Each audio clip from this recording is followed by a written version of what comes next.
Greetings, one and all, to this week's episode of Tenno Clock, episode 468, where Xeno tries to not blast everyone's ears with his microphone. I had it way too close last week. Same for Campai Cast. It was just, everyone was just getting deafened. So, sorry for everyone. Right. Just by the angle that your camera's at, it almost makes you look like professional. Like, I'm a professional broadcaster, and this is my microphone, and this is the news at 10. You're not wrong. You're not wrong. But it's not a better angle for you. It's good. Well, I hate to draw attention to it. I hate the bed behind me. Oh yeah, there's that. I'm not focusing on that. It's kind of small enough. The room is tiny. Anyway, right. But yes, we're going to start the show that we start every week with starting of Start Emblem Start.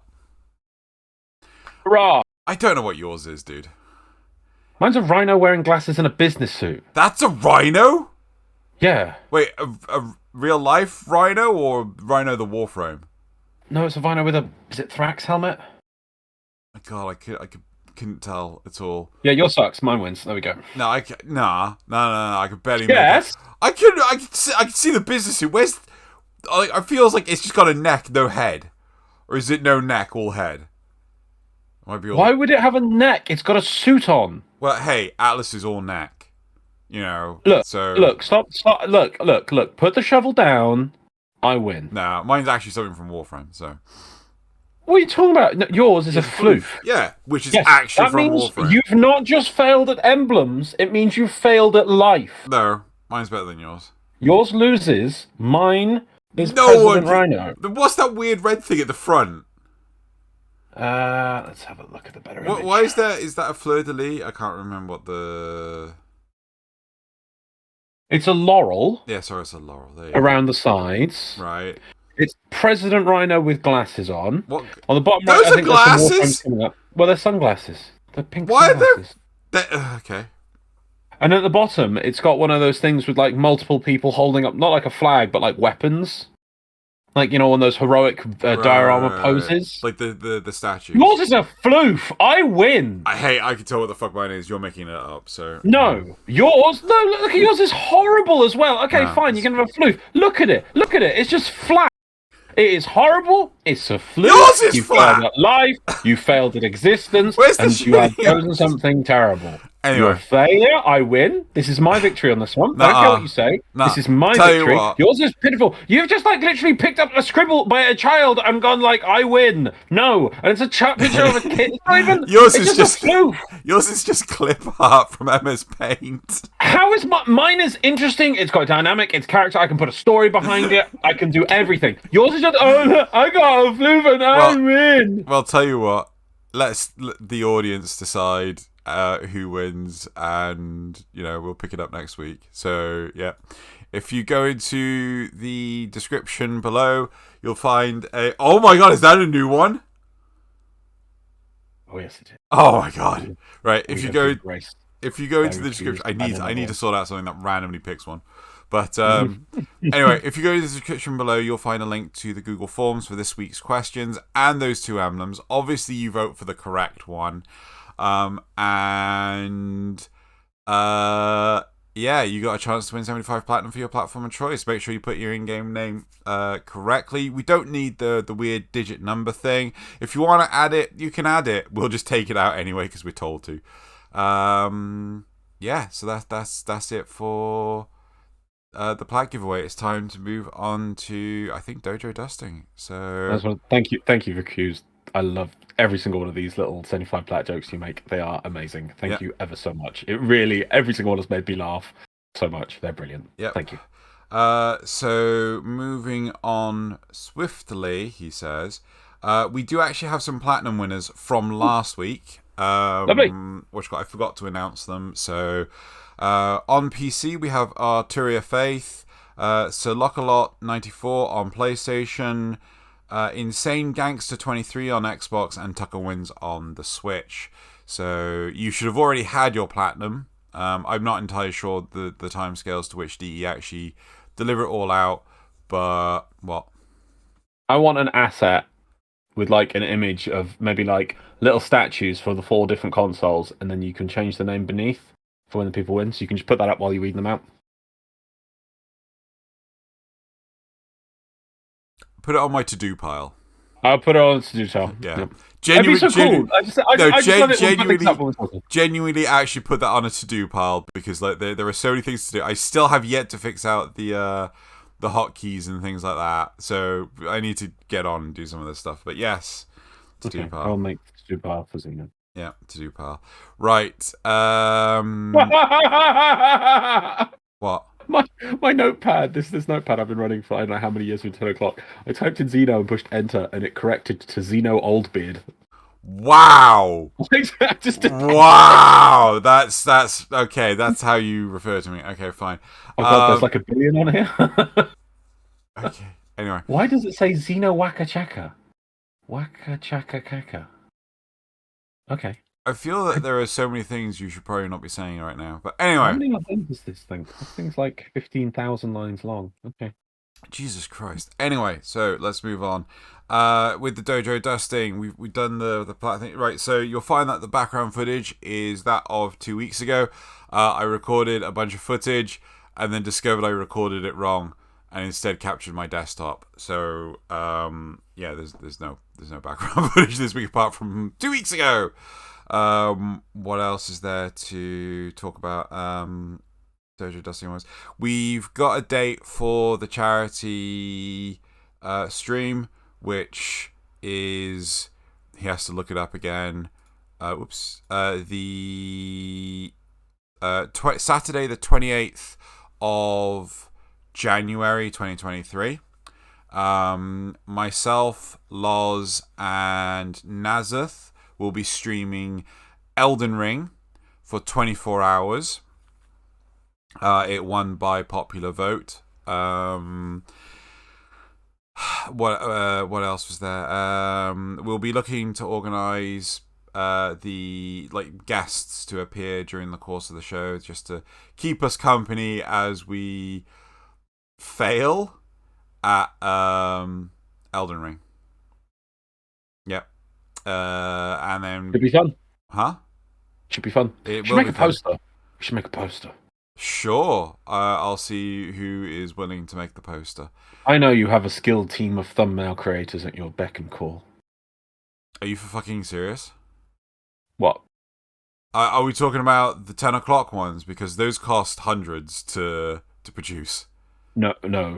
I meant I was imagining like you got the Lord of the Rings poster and then you just superimposed our faces on the different characters. Oh, bags. Like I meant the like your Notsumi Senpai team. Oh, that yeah, but I mean they've got like easy assets to work with anyway. Yeah. I wasn't talking about anything special. I was talking about like Elden Ring with your face going on it as always. Anyway, right, so shit, what were we talking about? But we haven't picked a charity yet. If anyone has any recommendations for charities, please feel free to forward them, and then we can get that all organized and stuff. It needs to be a service that basically can just receive the money straight away. I don't want to realistically handle the money and then have to deal with any tax shenanigans. But yeah, right. So me, Loz, Nazeth, we're all gonna have fun in Elden Ring for 24 hours. Loz, who has never played it before, he's had 30 minutes of Dark Souls experience? Did you say? I think it was something like that. Yeah, Dark Souls 1. Yeah. Let's get the time up. Yeah. Right. I think that's it for Dojo Dusting. I can't think of anything else. Should we move on to the War Report? Yes. There you go. War Report. So the only thing I've got on here, obviously we are settling in nicely now for the winter period. My dreams seem to be hosted. I doubt we're getting a cool event for Christmas. Even just something repeat would be nice. It's Tennerbomb 2022. The season of gifting returns to Warframe. So look out for cool rewards getting unlocked and cool gifts to get. There's a leaderboard as well. Yeah, give it a go. Don't waste money unduly just to try and beat the top of the leaderboard, please. Nobody here, none of our people who watch this. But it is the season of giving, and if we unlock a certain amount of gifts, Dee will donate $20,000 to Sick Kids Foundation, and a whole community unlocks an in-game reward. So do the gift of giving if you are able to. Is it just spend your plat to gift other people, or do you actually have to pay real money for it? Let's have a look. What does it say? My understanding was it was just, How it works. Give items to a fellow Tenno in game, unlock Tenno rewards, do you donate 60 to Formation. So yeah, I guess you have to. The only thing you can donate is platinum gifts. So yeah, I guess. I just didn't know if you had to buy the platinum during this period.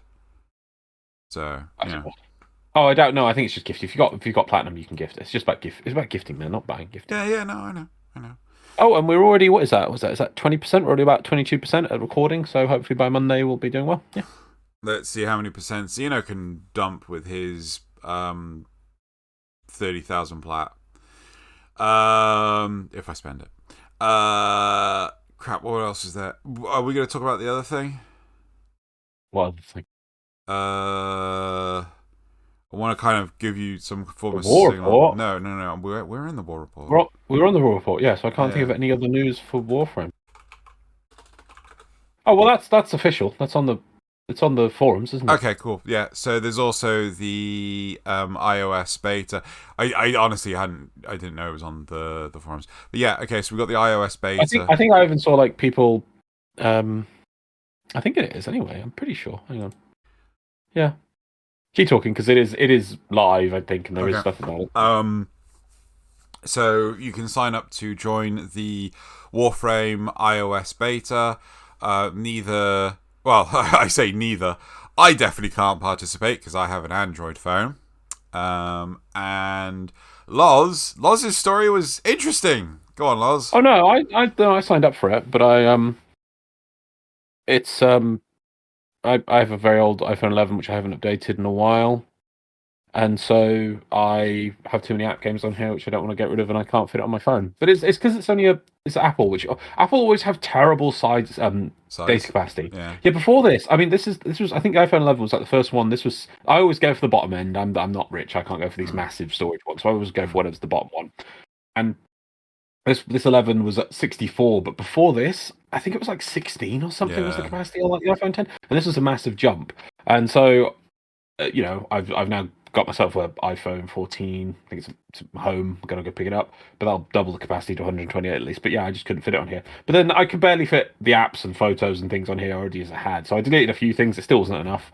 It's quite a space hungry game, so don't try. If you're gonna fit it on an old phone, like anything small older than this or Apple wise, it's gonna be the only thing on there. It really is. Do you know how big it is? I don't know. At least the loading screens showed it to downloading at least 8 gig. So right, I mean that's a lot for a phone. 8 gig, yeah, but 8 gig is not bad compared to the size that it is on like PC and things.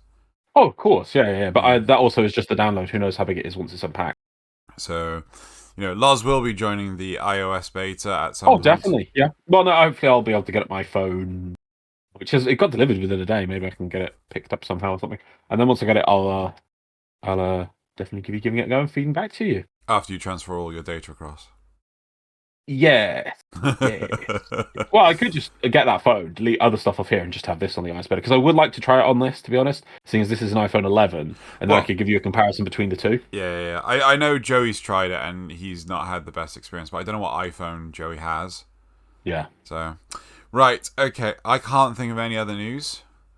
No. So let's move on. Oh, do you want to just? Well, it's not. It should have been Dojo Dusting. Are you going to go back? Look, you go back. We're back in Dojo Dusting. just for the Christmas schedule stuff, because we are in mid-December now. Okay, so yes. Oh crap. I think so 1 week near the end of December. Normally there has been years where we don't do an episode, so we're probably just going to have a small episode, just a bit of a chat, I think, rather than a full why episode. Is this in February? So right, because there should be an episode on Boxing Day, which is December 26th. There should be an episode there, but we're just going to have a short episode of just one topic. So we'll do our memes, we'll do our community shoutouts, and we'll do the one topic. Because, DE's going to have shut We may do less than that, I'm going to point out. We're going to do less than one topic. Chopping down... No. Chopping down to one topic and having everything else doesn't actually reduce it that much. You are aware. No, I'm talking about, not at having the end graphs. is like 35 minutes. Oh, okay. Yeah, I'm saying maybe supporter questions, but no community responses. We'll see. I mean, you can't deprive people. Okay, fine. I will sacrifice the community shoutouts for the memes, right? And if it makes you happier, I'll do the memes because you can't not have memes. I could do beams. It's fine. It's fine. Anyway, we'll get to that. Right, we'll get to that. There still will be an episode though, but it might be a bit cut down as well. Yeah. Right. But apart from that, everything else is planned as scheduled. So, yeah, there you go. Unless we have to change things. Right. Should we move on to the topics now? Yeah, sure. Cool. Right, so the topics for this week, and I have to go back to the other window. Right. Topic 1 is DE did it, multiple rewards per rotation, token system, and better rewards in Steel Path. Moving forward, this should be the standard.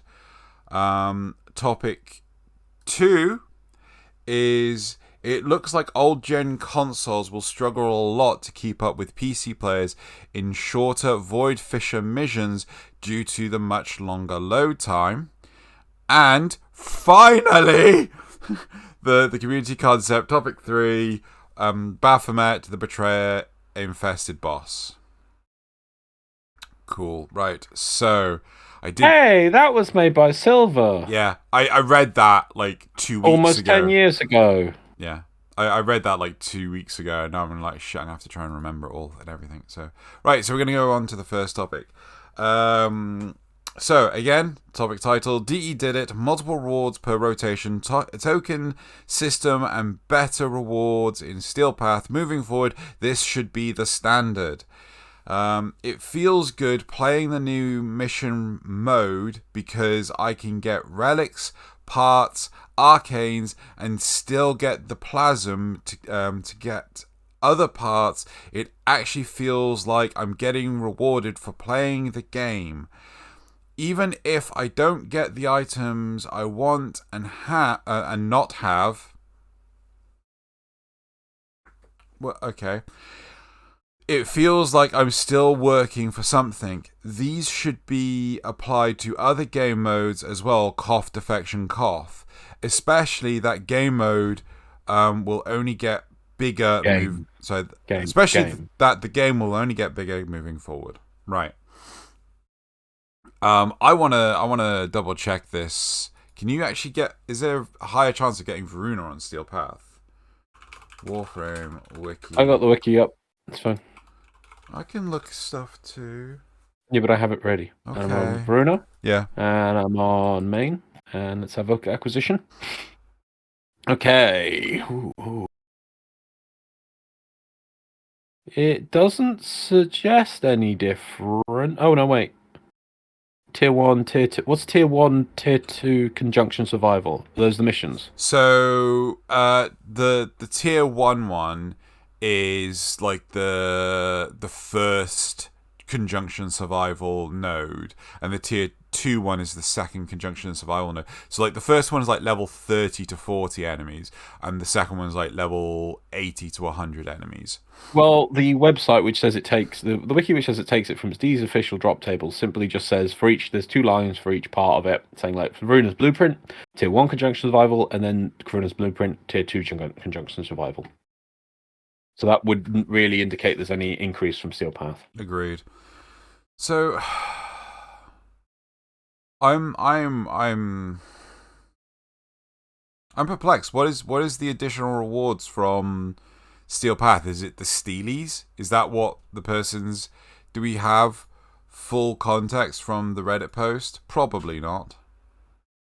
Well, I can't. You check that. I'll keep looking at the wiki. It is verbatim. There is. Yeah.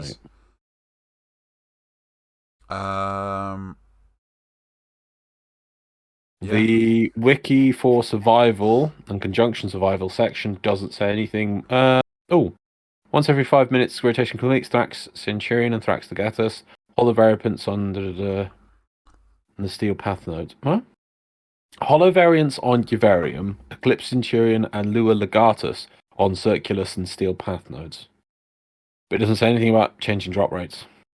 Okay.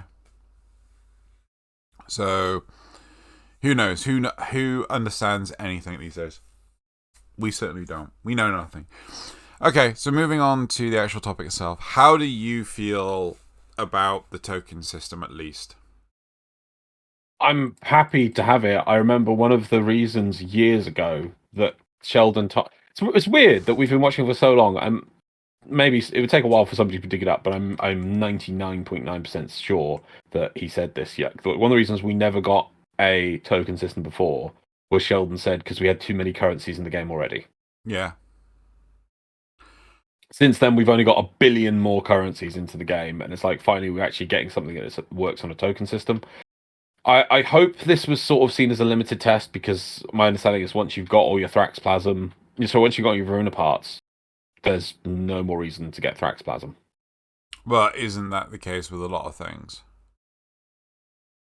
Well, no. Well, no, but there's a lot of not a vendor. There's loads of vendors which Steel Path vendors. You still want to get things. Let's look at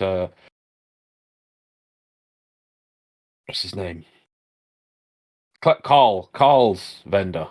Chipper. On Chipper. Yeah. That you've always got the first of all they've added more things to it. Then they've already got they've added even more to it. I don't remember there being these. I'm on it now, and there's the Captura scenes added as well. Huh. Oh, by the way, why does this one vendor not have a turn off things you already have thing? Most vendors have that, and I love it. I love being able to go to a vendor and just hide all the stuff I've got, so I can look at what is available for me to buy. And then on this one, they're like, no. I think that's just an oversight. Well, it's because it's part of the rep thing, so you just get the rep bar, which tells me I'm at home, and I'm like, right, I did that really quickly within a few weeks, so thanks. That's so useful to tell me. Yeah. So silly. Oh well. Yeah. Okay. Fine. So there are vendors which definitely are evergreen, or at least have additional rewards for a reason to keep doing it. I kind of feel that maybe they should have made it so the Thrax Plasm I don't know, like, how would you do this? Because I'm just thinking back to World of Warcraft days. If you've got Thrax Plasm that's just constantly dropping, it means you can't readily add stuff to that vendor, right? Unless you just go, right, all that Thrax Plasm you had, right, is reset to a fraction, like a cap, right, a soft cap. Well, no, so if you're allowing an unlimited acquisition of the thing before there's additional things on the vendor, but you do add things onto the vendor, you're stuck with a problem. Now, there are solutions to this. One would be to have a cap on the maximum amount that a player is allowed to hold. Right. This is a brilliant thing, and that DE should bring it in for every new resource they're not sure about. This is a hard cap, yeah? Hard cap, so that you can sit, like, you've got 100 Thraxplasm, and that's the maximum your character can hold. And obviously, once you bought everything on the vendor, you're like, okay, I've got my 100 Thraxplasm, and then that's it. You don't need to go get any more. Yeah. So it stops people doing the node. But at the same time, if you then go, oh, but we want people to keep doing the node, even though there's nothing to spend, then you have to think about pricing it and the additional stuff you add on there. And some people might be like, well, I now have 33,000 Thraxplasm. What do you expect me to do with it? Yeah. So it's a tricky thing. Yeah, I mean, a large part of me was just, that I don't know why maybe they haven't thought of it, maybe they haven't heard us say it, but I don't know why they haven't invested in, like, a soft cap. So, like, oh yeah, we're introducing this new content to the vendor, we're going to drop all the Thrax you have down to this manageable number, everything that you had above it is going to get converted into Endo, or credits, or Kuva. It doesn't necessarily have to be 1-to-1, right? But, it's just, we're going to convert the excess you have, and then you can start amassing it again if you so wish. But the problem is that,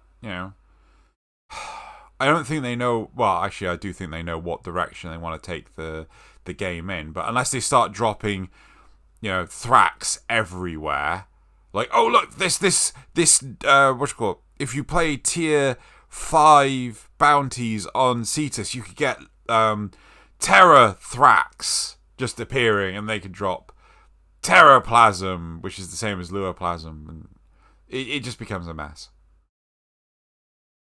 Yeah. What I'm trying to say there, as much as I was making a butt at myself trying to explain the situation, is I don't think they've thought through how they could expand this system. So that's why it's probably just a test. It might be that Thraxplasm, that's it, and maybe that's how they want to run this going forward, that we get used to it, that there is never going to be any more use to Thraxplasm. It's there as a safety net, You can guarantee you're getting your frame from a limited amount of play, because there's no reason at this point, the amount of frames, the amount of content in the game, to make people go, oh yeah, you're going to have to grind this for hours and hours and hours and hours. What's the benefit?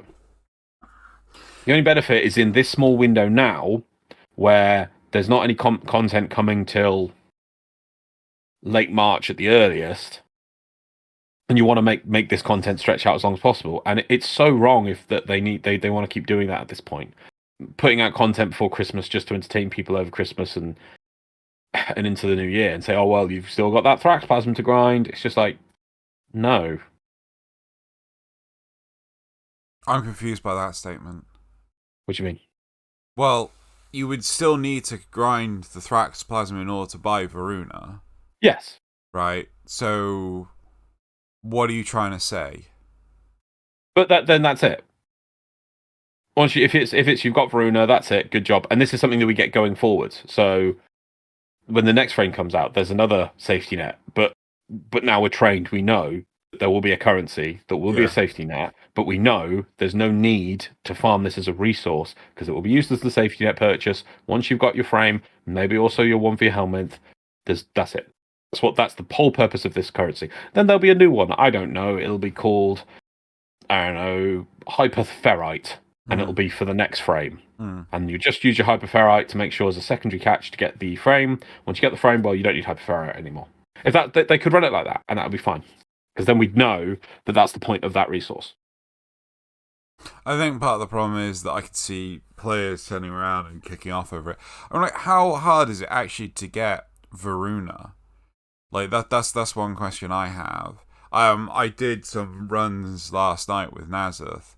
Well, you say how hard it is, but it's RNG, so some people will get it in one run, some people will get it really to take forever.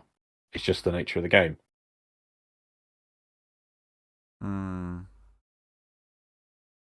I'm not sure how I feel about it. It might sound daft, but a part of me is like, as soon as we give on something like this, well, people are going to say like, well, why can't we have a currency for the super bestest best super thing in the game? You know, they release new content. It is the best thing in the game. It's not meant to just drop here and now.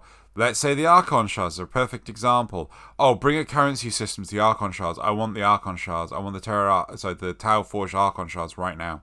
Why haven't you brought it to the Archon Shards yet? Do you know what I mean? You give on one thing, and then it's, you know, you're setting a precedent to give on later things. So if they're going to start introducing harder, not necessary endgame content for later, right? Or equipment, not content. You know, what's going to stop people from complaining, saying we want those shards now? But so far, it's only just for a Warframe. Yes, but do you not think it's going to set a precedent that people only if they expand it? Only if they expand it beyond Warframes. If they're going to use this as a safety net for Warframes and maybe, let's say, weapons, then fair enough. Let's say they add it to because that's actual equipment and gear, which I could say is a clear defined thing. Whereas things like mods or Archon Shards, that is a different hurdle to leap. But you know, if they started, say for instance, right, so they expanded it. They did it on additional Warframes, and then they did it on Lich and sister weapons. Yeah. Right? And then finally it gets expanded into mods. If it reached mods, then everyone, I feel, would be quite justified in complaining for Archon Shards. If when it was like, okay, so we're doing it on Warframes, we do it on Warframes, and we're going to do it on these Kuva and thingy weapons, and then people started complaining for Archon Shards, I'm like, no, you're overreaching. So I certainly say I don't think DE should give on this in the slightest. No. Oh yeah, I just want to point out I would be okay if they continued this for more Warframes as a sort of safety net for allowing people to acquire Warframes, and that's where it ended. I'd be fine. I don't feel it should be expanded into anything else. I'd also be fine with it if there's like cosmetics that you can either buy flat out with platinum, or you could spend a truck ton of this resource, much more than what's required for the Warframe because it's cosmetic, to get the cosmetic through time as opposed to through handing over finances. Though we do have the trading system, right? That as in to earn money through trade, then spend the platinum that way. So yeah, neither Loz nor I think that DE should just haphazardly expand this into other systems outside of Warframes. It is a good safety net, but I do think that players are going to start kicking off saying like, oh, we want it for this, we want it for that, and I'm just wondering, are DE going to stick to their guns or are they going to cave? So would you like to see this going a token system for anything in the future? Let's say Warframes, for example. Well, part of me is like, I don't want to see a token system for a lot of this stuff because, like, I want the specifics, not just generics, right?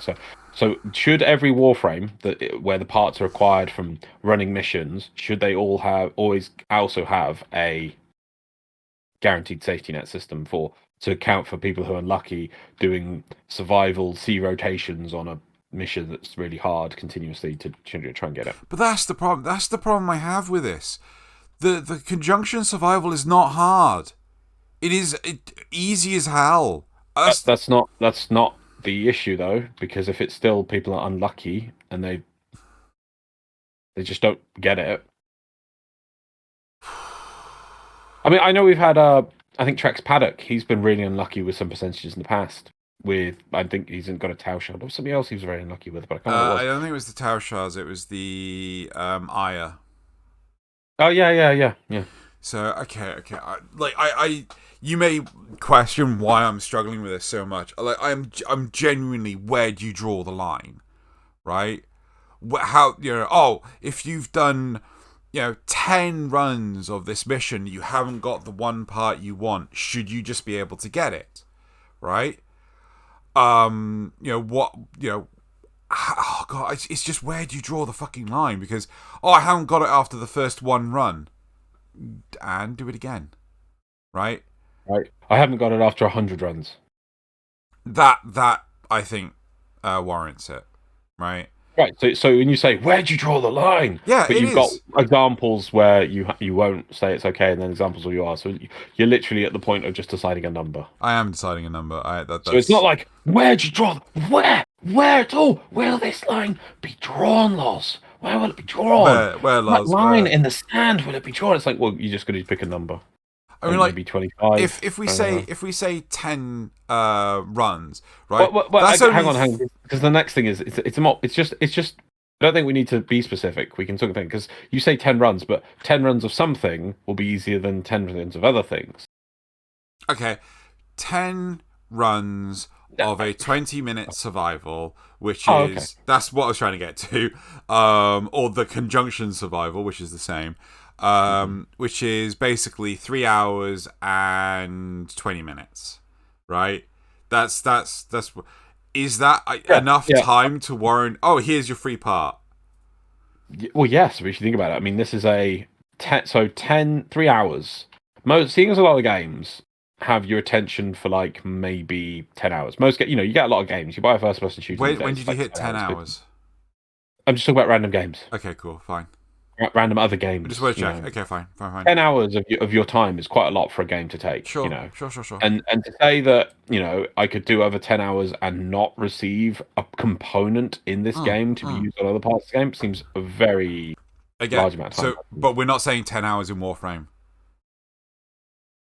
Yeah, no, that seems like enough to definitely warrant a guaranteed bit. So 10 hours, right? Maybe even less. Okay, so I want to just confirm with you. So 10 hours. Oops, I did that wrong.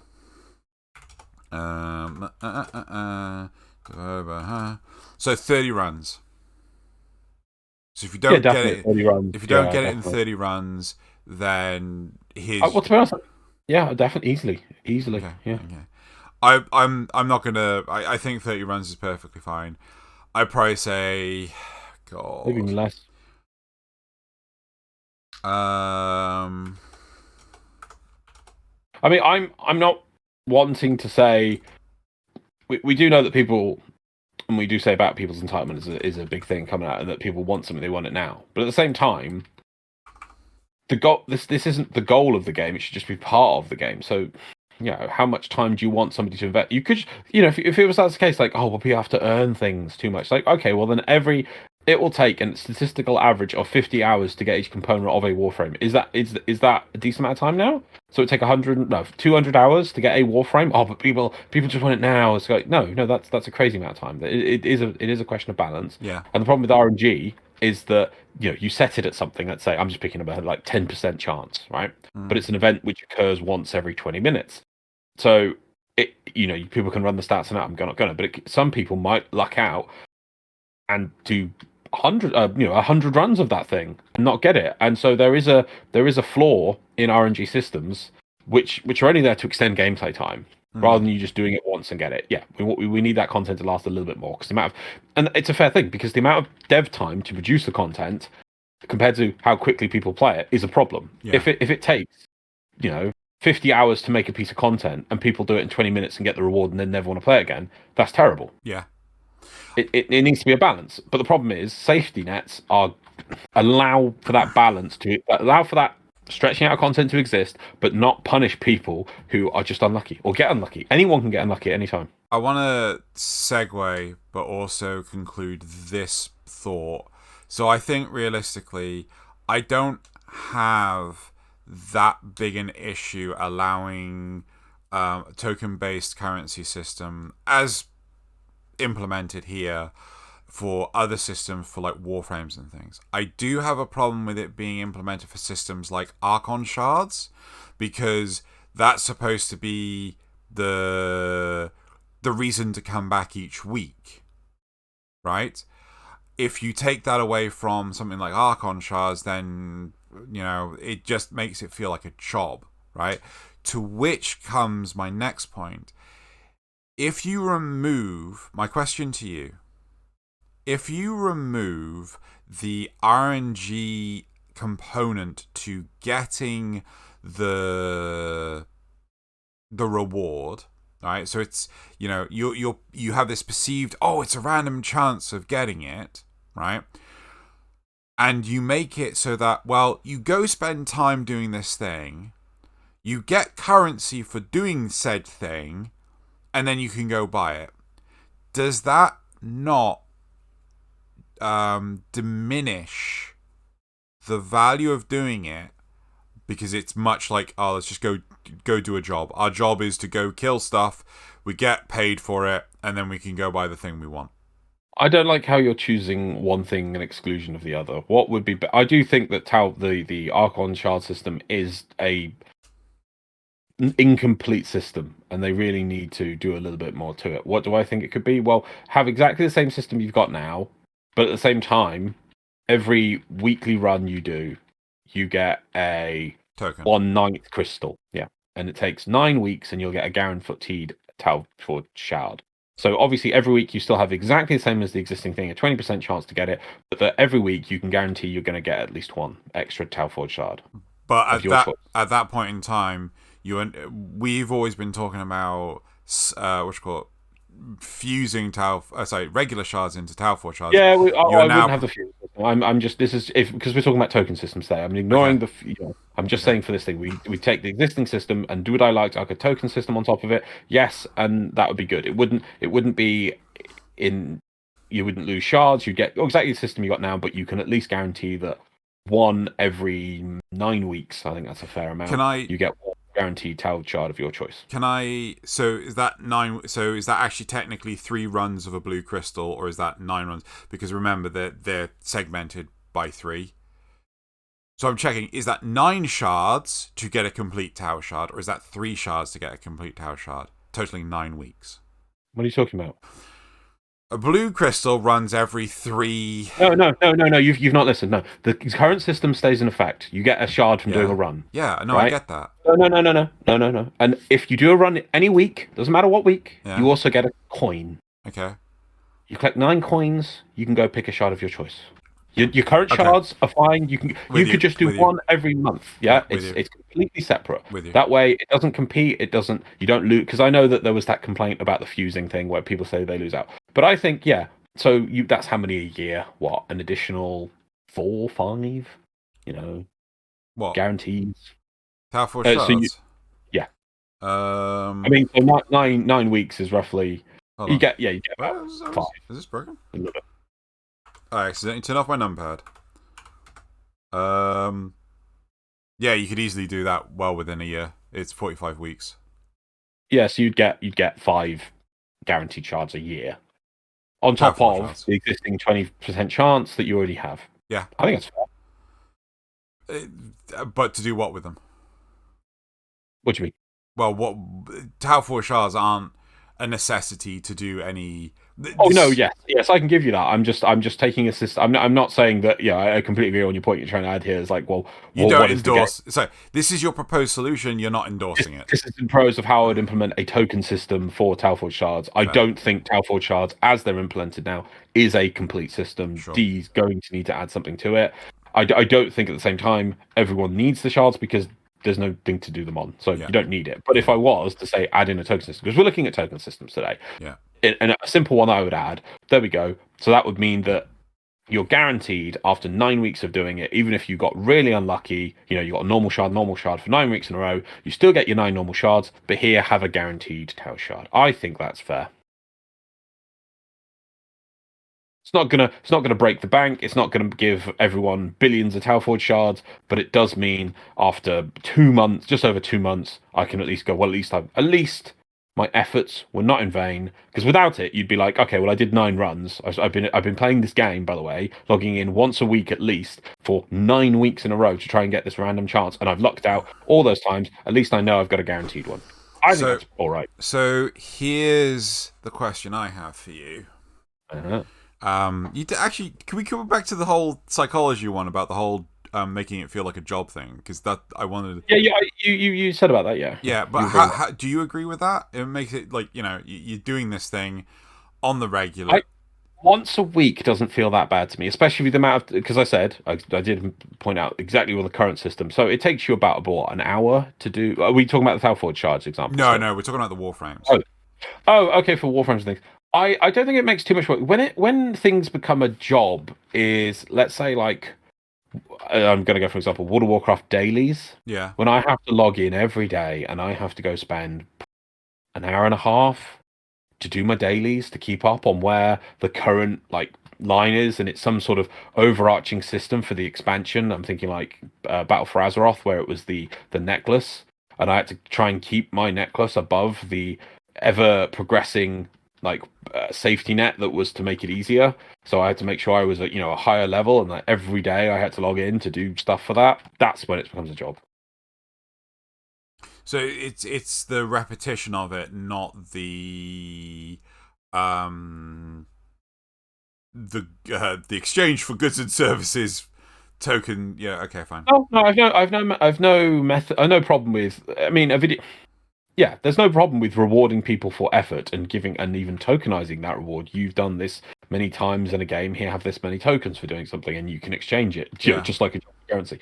I have a problem when the amount of free time and the reoccurrence rate of that thing. Like I say, if it's going to take hours of my day or hours and hours of my week and require me to do it every time, and it being mandatory, like to do X, Y, Z in the game, and that's why the Archon shards. By the way, if anyone says like, "Oh, I have to log in to do them," it's like, I do my Carl missions. I actually really enjoy them every week, pretty much.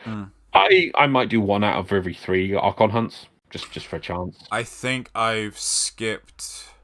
I can't remember I don't think I skipped last week, but I've certainly not done an Archon hunt this week. Mostly because I've just been playing so much Dark Tide. Yeah, exactly. Playing other things. And do you feel that you've lost out on a chance for a Tau Forge shards? You're going to be because what am I going to use it for?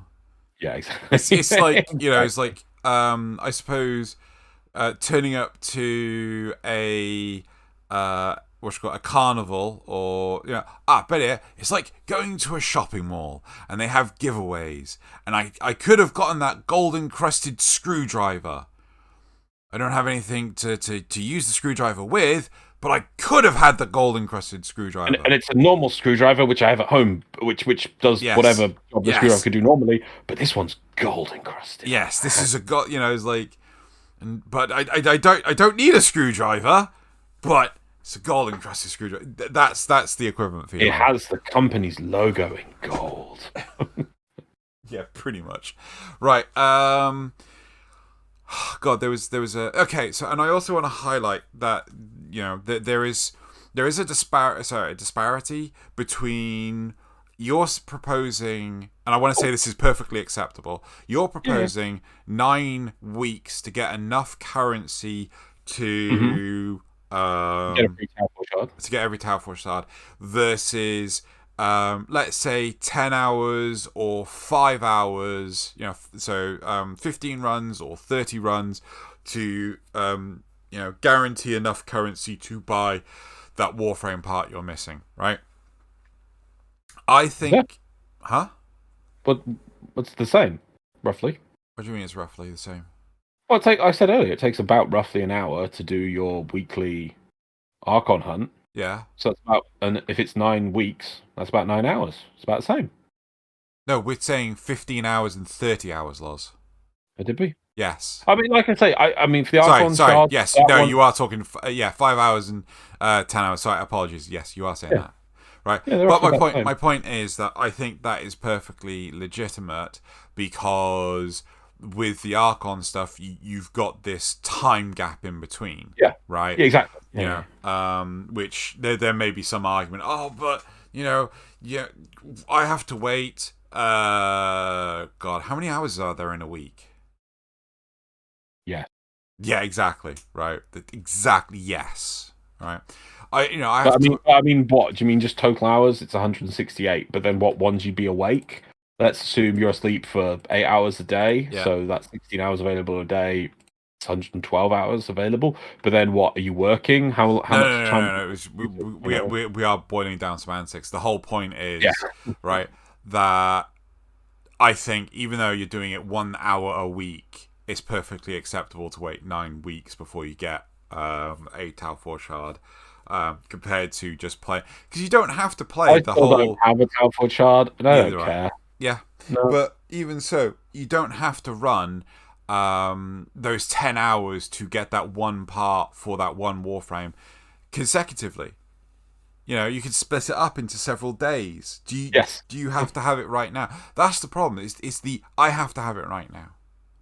Right. Yeah, and that is another reason I do like the idea of adding token systems in, because it does allow you to go, okay, well, I've made a little bit of progress. I can put the game down now and acknowledge that I'm a little bit closer to my goal. Yep. Right. Shall we go to the replies? Because we have been... I think we've not exhausted this topic, but I think we've gone into depth of so many different elements to it. We always do. Replies. I'm going to say it. I think Angels of Zariman. Is it Angels of the Zariman? Yeah. Okay. I think Angels of Zariman and this are much better content than both new war parts. What do you mean both new war parts? I assume they mean the new war itself and all the silly additional quests that came first before it that led into it. The prelude stuff. Okay.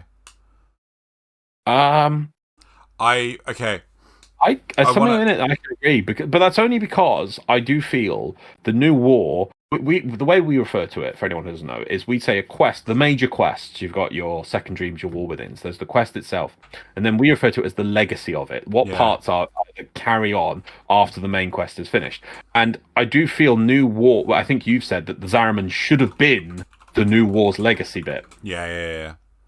But obviously, it had to be. It was unfinished. So though I agree with this person on the thing that I do feel the Zariman was great. I do feel this is interesting. I would like to see DE do this regularly, because this shouldn't take that much dev work from what I've seen of it.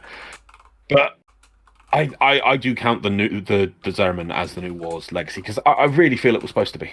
I really feel that, and that made to make sense. I have a question for you. Right, because that's kind of what we're here for. It is. This is me going back on what I said years ago, right? I felt that the Zariman could have been expanded so much more than it was, right? Definitely. I don't think anyone thinks otherwise, that the Zariman is picture perfect for what it is right now. And I was a prime advocate for DE putting too much on the plains of Eidolon. Alright? It's all. Yep. Yes. I remember that. Yeah. I will fully admit, this question is quite hypocritical. Right? My question to you and the audience, which will be in the polls, how do you feel about, let's say, DE do at the start of the year, could be March, could be April, they release a new update, which is the Angels of the Zariman, right? And then every subsequent update for that year is to do with the Angels of the Zariman, right? Expanding on it, improving upon it, introducing new characters, not just the ones that were, not just the holdfast that were there at the start, but more characters later on down the line. Expanding the syndicate so it has more levels, because why not, right? How would you feel about that, considering Angels of the Zariman felt like it just came out and then on to the next thing? Yeah. What you're saying, basically, instead of adding new content as a new thing, that they go back and add additional tiers to a previous part of the game? Yeah. Well, no, not a previous part of the game. So basically, say Deviri's the next thing to come out, right? The question is, what if they were to spend the next year just focusing on Deviri, right? It comes out, and that year they're adding stuff to Deviri, right? New game modes to play on Deviri, new raids on Deviri, so on and so forth. I think you'd get the same problem that people would say, like with the planes. They said we've had enough of the planes. Yeah. But would you be alright with it? It's hard to say because of what the content would be. I don't think I'd really mind overly, because I didn't mind the planes. It's hard to say. I wasn't one of the people who said, like, oh, I'm sick of the planes. If it was varied, I don't know what Deviri is going to feel like, so maybe there's going to be lots of different areas you could add the content to, so it feels fresh and like interesting additions. Like the plains wasn't big enough. That was part of the problem. That you were in the same areas all the time. At the same time, they all that content they were doing in the first like 6 months after the release of the plains didn't even make use of like the underground stuff. Yeah. It was all just overground stuff continuously. And it's like, hang on a minute, you've got a whole additional section. You could be doing stuff down there. And they never really did, really. Yeah. They just opened them up. It was so silly. So it depends. Yeah. Like they could have done that better as well. So who knows? So it's all about the implementation more than anything. It also depends what the content is. I mean, like the problem with the planes was it was all, as I say, it was all just stuff on the top of the planes. If there was like they added stuff in where on the planes in the caves you found that the Grineer were using Orokin tech to open up portals into Void mission, so you would do a few bounties, it would then hop you into the Void, and you'd finish the last tier in the Void, and then it would drop you back off at the Ostron. Is it Ostron? Cetus, that's the one. Yeah, and then it just would drop at Cetus for the mission complete.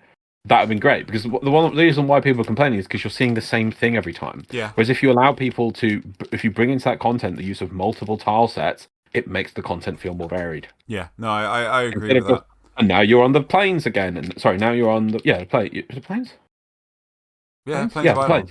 Now you're on the plains, and now you're on the plains, and now you're on the plains. And it didn't even.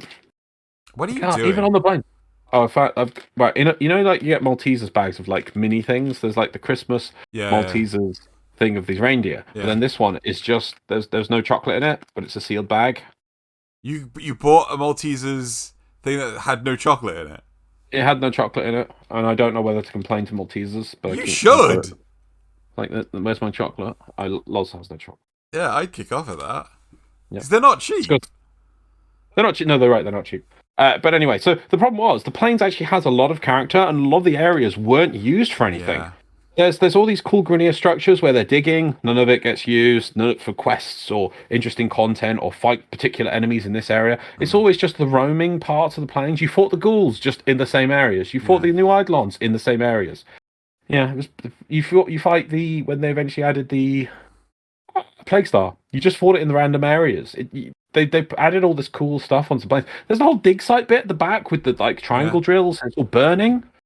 That's cool. Have some special burny ghouls that come up there. No. Just use the same tired areas again and again. I'd argue that the Zariman, and I know we're focusing on this one point. We'll get back to the replies in a minute. But I feel that the Zariman was worse because it was just like, right, here's the Zariman, here's your 3 new mission types and your sorry, your 2 regular mission types. I think there's 5 total, and that's it. Okay, are you gonna add any more mission types? No. Nope. What? Why not? No. Just no. No done. Yeah, all done. That's the problem I have with the Zariman, and obviously I was one of these whiny, complainy people that said don't put all the content on the planes. I think again because the planes because it was static, it felt very samey constantly. I feel the plane, Zariman would have been fine because it uses the original tiling, procedurally generated missions, much like the Railjack. Again, it feels like they should have doubled down on Railjack. Get it to work more with other mission types, bringing it to, hey, why can't we go to Saturn, do a mission there, and then park off at like a regular thing, or maybe there should be Jupiter. We got Jupiter missions, and then we could go do a gas city mission after we've attacked a capital ship. Yeah, but that's the problem. I think I want them to double down more. That's what I really want. Yeah. Anyway, well, stick their guns and I mean, there was talk of adding in some sort of system where you'd have to do different missions in sequence. Different? To make you yeah, there was talk of like, so you did a survival to get a bonus, then it goes, right, your next random mission generated is an exterminate, so you have to go do an exterminate. What was this years ago? Years ago, yeah. Right. I think I know what you're talking about. It's to get people to not stay on Hydron. Yeah. To encourage people, and also the same, not just Hydron, but just if it was, I think, so it would go, you must do a mission on this tile set and this type. Yeah. So it would make you change tile set and mission continuously, but give you some sort of building rewards the more you did in the list. Yeah. So it's like, okay, now go do an Earth survival. Now go do a Grineer Galleon capture. Now go do a Corpus ship defense. Yeah. But nothing ever came of that. Right. Should we move on to the next replies? Yeah, sure. That was a lot for that one, but let's move on. This mode is fun, but if we could exchange the extra BPs, blueprints, I suppose, we have with like 20% or less of their cost, it would be better. This mode is fun, but if we could exchange the extra BPs we have with like 20% or less of their cost, it would be better. So basically sell the blueprints to Yonder, right, at the Zariman for Luathrax Plasm, right? And then you can use that Luathrax Plasm to buy the stuff faster. No. I'm in agreement. Right, moving forward. I mean, the reason why is because blueprints, they sell for credits. That's how they're supposed to sell for. You already have a safety net. Reducing that safety net to make it even quicker because you got unlucky with this. It gets super messy. Yeah, it's so complicated as well. It's just too many extra steps. It's like there is an extra resource you can get in these missions. Use that to get any bits you're missing. Yeah. End of sentence. That's it. They shouldn't be like, oh, and then the extra bonuses ones you have, they sell, but for less, and then you can also use that to acquire more. It's like, no. They're just no. Yeah. Gotta admit, I'm both surprised that it took this long to add a bad luck protection, and surprised it was even added to a looter shooter. But either way, I'm very glad that it was added. I'm of the mind that bad luck protection should be the default in a looter game, because some of us get royally fucked by RNGs constantly. I feel that an alternative solution was basically to do some trickery pokery in the back end, where effectively if you have the other parts, like the blueprints for the other parts, it weights the system so you're more likely to get the parts you don't have. Yeah, that is part of the problem, because like I do agree what this person is saying, what they're saying, that some people do get screwed over by the RNG, but at the same time, some people think they're being screwed over, but it's more that their perception. Yes. Oh, I've done this a million times. You actually haven't. You've done it 4. Yeah. I mean, how often have I done that? I've done that loads of times. I've done it a bajillion times. Drew, you've only done it twice, and I was there both times. Bajillions! That's why, personally, example I know is World of Warcraft, but I was farming a tanking sword that you get from a book in a certain dungeon, and instead of thinking like, oh, I've never seen this book drop, I'm like, right, no. I am literally going to tick off every attempt, because it could drop off every boss, or you could find it randomly on the floor. Yeah. And so I ticked off every time I kill the boss, so I knew exactly how many attempts I had done. Yeah. So there was no, oh, I've done it, I've killed this boss like 72 times and I've not seen it. It's like, no, I've ticked off. You've always done it with me, and we've done it 14 times. Hardly 72. 72 times, Loz! 72 times is so many. I blinked a lot during it, so it clearly was separate times. It's our perception of something, because we're not recording it, and so we'll easily inflate the number. Yeah, I mean, I think that a large part of the problem is with systems that don't, environments that don't change, it really puts us in that autopilot mode where we can easily just like, what? You know, whereas this is why I love the procedural environment so much. It requires you to have this minimal level of awareness. Oh, yeah. I could not tell you if I'd seen the same, and I mean as a whole, a mission in Warframe before, because it's different every time. So it feels that, you know, it might have been that I've seen the same actual layout of tiles on the Corpus spaceship 3 or 4 times. But because it's mixed in with variation all the time, I haven't got a clue. Yeah. It's very good. Next reply. Agreed. I love grinding in games, but I hate when RNG is involved. This feels like I'm grinding for Thraxplasm, but there's also a chance I can just get the parts I want, which in turn shortens the grind. Very well done. Completely agree. Yeah. Yeah. Yeah, that's an interesting way of looking at it. So I'm actually right. I know that if I grind this much Thraxplasm, I will get the amount that I want. So I'll aim to do that. I'll aim to save up this much Thraxplasm, and then if I just get it on the way. And then while I'm doing it, oh, here's a part for free. Oh, well, that's just reduced the total amount I needed by this much. And then if you aim for the goal, by the time you reach that, you're like, oh, well, those are the parts I didn't get while grinding this much Thraxplasm. Job done, you know. Here's a question for you. Right. So the primary reward is what you get every 5 minutes. Right? Yep. Should the primary reward be the currency, and the secondary reward be what's dropped from the enemy? Because so basically right now, every 5 minutes you are given the reward, which is a chance at, it's the drop tables, right? You get a reward from the drop tables at different rotations. But if you kill the Thrax, you get the currency. Yeah. Now, I like this person's mindset, going in with the mindset, I'm just going for the Thraxplasm. If I get the reward, the blueprint I'm after, bonus. Should it be swapped in the mission so that the reward is the currency, and killing the Thrax gives a chance?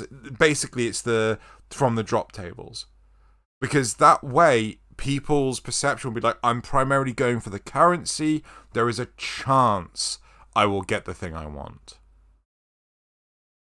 rather than the other way around. I think people are going to see it like, this is from the drop table. This is the thing that I'm coming here for.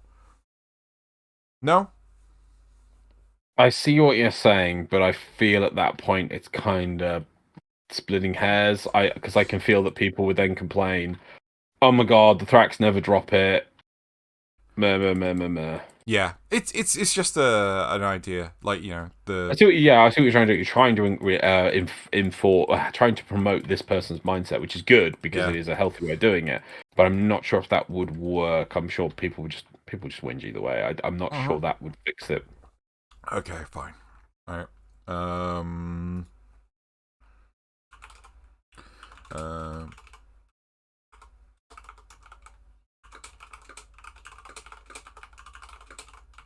Okay, I'm gonna. Oh shit.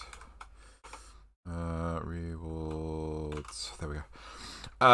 Okay, should we move on to topic 2? Because I don't think we've got anything else to add to this. I'm sure if anyone wants to talk to us about token systems, please just put your comments below, and we'll definitely get them. Right. Okay, so moving on. It looks like old gen consoles will struggle a lot to keep up with PC players in shorter Void Fisher missions due to much longer load times. From my limited experience so far, in 90% of the Capture Fisher missions, at least one console player manages to load just as everyone else is at extraction with 10 reactant while they have 0 reactant, since they can't loot reactant from enemies killed before they fully loaded. Some possible solutions: skip matchmaking a player if he's the 4th to join if they have hard drive. What? Skip matchmaking a player if he is the 4th to join if they have hard drive and the other 3 members of the squad have SSDs, and just wait for the next squad, or as someone else suggested, add some storage drive benchmark and work with the results. Allow players to get reactant retroactively. Don't allow players to force start next mission if someone hasn't loaded into Orbiter yet. Okay.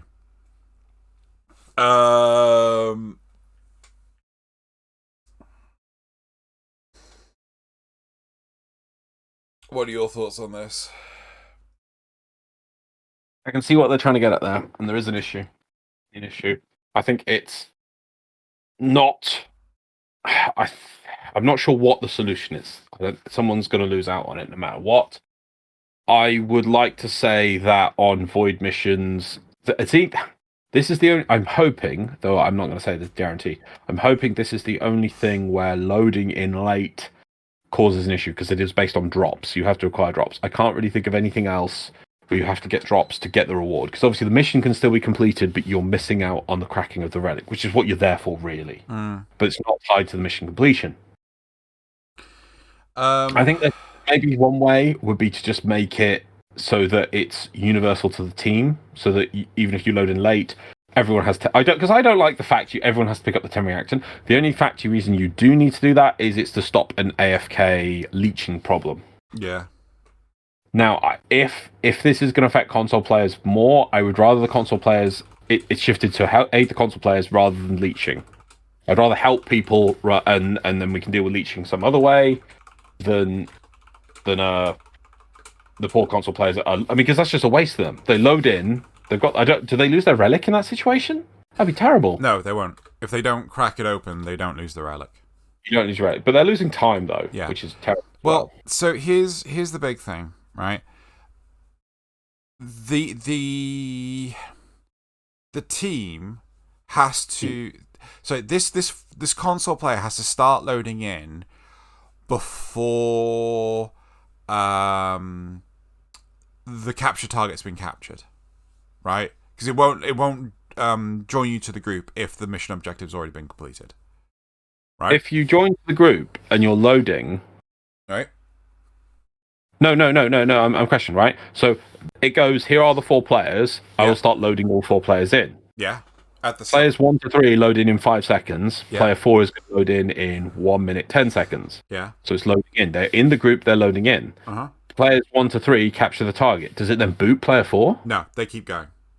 So they load into a mission where the objective's already been finished. Yes, but my point is, right, they didn't start loading in until the objective was finished.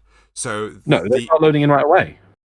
No, they don't even have to start loading in right away. They could join before the other 3 players have captured the target. Yes. Right? So let's say it takes 3 minutes to do a capture Void Fisher mission, right? Because they are stupidly fast. 1 minute. It takes 1 minute. 1 minute. I think it does, doesn't it? I've not tried. Not recently. I think it takes 1 minute. Okay, fine. So you're doing it so fast that okay, fine. 30 seconds. You're within the first 30 seconds, the console player could start joining, right? I don't know what the solution is. I know none of those would work, right? Because not everyone has an SSD. Oh, the whole thing with an SSD is completely wrong. The game can't assess your system. What happens if it's an older SSD? Well, no, but what happens if it's an older SSD versus a new SSD? Is it going to have to do a speed check on the SSD? It's more than that, but you also have Plat hard drives that are different types. Yeah. Like I know you know this. Yeah. You have like shingled platted hard drives, which have like horrible read write. You can't read and write at the same time on those things. You could do one operation and that's it. You can get you can get half duplex machines which have hard drives which have a slow what's called not buffer but transfer rate. There are so many different configurations of hardware. Where do you draw the line? This is way too complicated a solution for something that is like, you could just basically say, right, is this a Fisher capture run? Or is this just a capture mission? Right, there is no crossplay for capture missions. The end. Right? How often do people speed a Fisher capture mission compared to just playing a capture mission? Is there? But they are playing a capture mission by speeding it. I mean, that they're doing the mission objective. Yeah. Okay. Fine. How often do people go as fast as physically possible? They take Gauss, they take Volt, right? They take the fastest frames possible to do the capture mission, as opposed to I'm gonna take my slow boy. I'm gonna take Grundle, right? I'm gonna take my big boy Grundle. I know it's Grendel, but I'm just having fun. It's. Where is the... Where do you draw the line? Yeah. I don't think they should be able to retroactively collect the reactant. Also, most consoles have SSDs. It doesn't mean that they've got the fastest processors in the world, though. Yeah.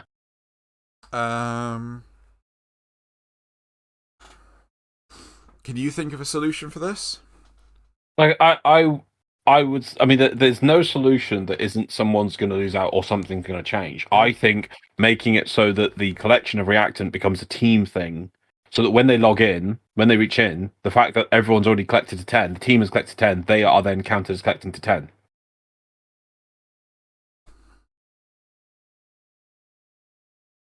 You think that's the best solution? Well, yeah.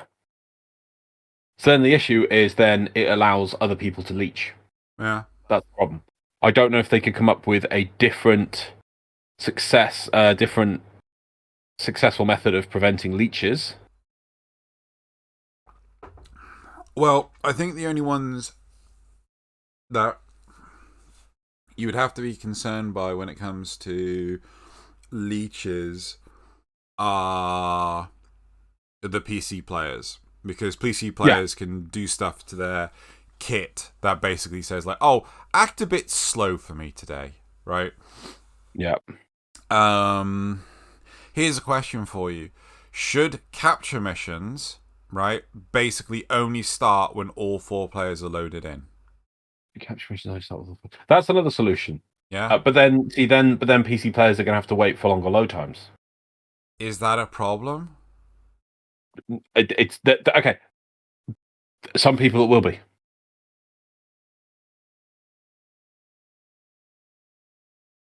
I bought an SSD. I bought an thing. My play was fine before you did this rubbish crossplay. Why am I now having to have a worse player experience just because you saddled me with a PlayStation player? Should I then be allowed to opt out of playing with console players because I want my bloody speed that I had before? That's already in. Can you? Yes. Oh. Yeah, you can go into... Oh, is that a thing? Yeah, you press escape. I think it's under the gameplay tab. At the very bottom, it's like crossplay enabled, and it defaults on. Okay, hang on, let me just have a quick look. So if I go... Say again? So where do I go? I think escape, options, gameplay, scroll to the bottom, crossplay enabled. It should be on by default. Gameplay. There is no gameplay. I've got keyboard, controller, system? System, maybe? Maybe system. Crossplay. Oh, yeah, cross-platform play. Yeah. Enabled. Oh, well, okay, there we go. So because that already exists, yeah, make it that when you're playing crossplay, the missions will start to everyone's logged it in. Job done. There you go. For you capture specifically. If you want to make a capture specifically, we'll make it all missions. I think it should be specific ones where they can go stupid fast, which is, I think, just capture. Anyone in the comments, please feel free to tell me missions that you could complete just as fast as capture missions. But even things like survival, that's got at least 5 minutes. Do we have a world on fire at the moment? Yes, we got a couple. We've got Revenants, Spin to Win.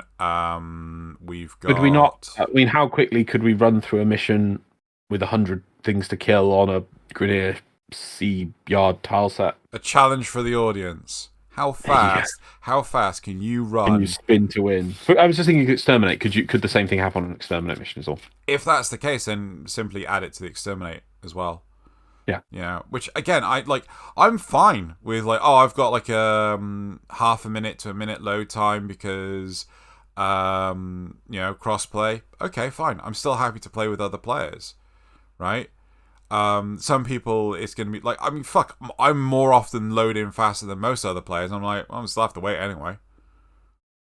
Yeah. What's the big whoop-de-doo? So, and yeah, as you've seen, you've already got the ability to opt out. So, I don't know if there's anything else to add to this topic.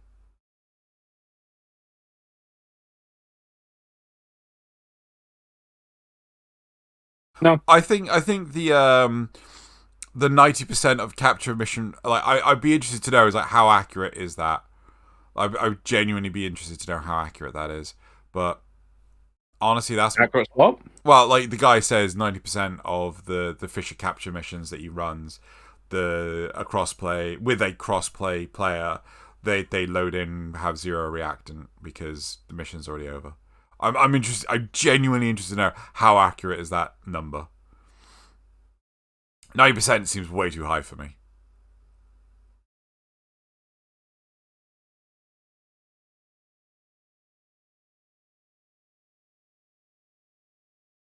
Loz is being, yes, I agree with you. Yes. Cool. I agree with you. Right, should we move on to the replies then? Because I don't think we've got anything else to add to this. Yeah, sure.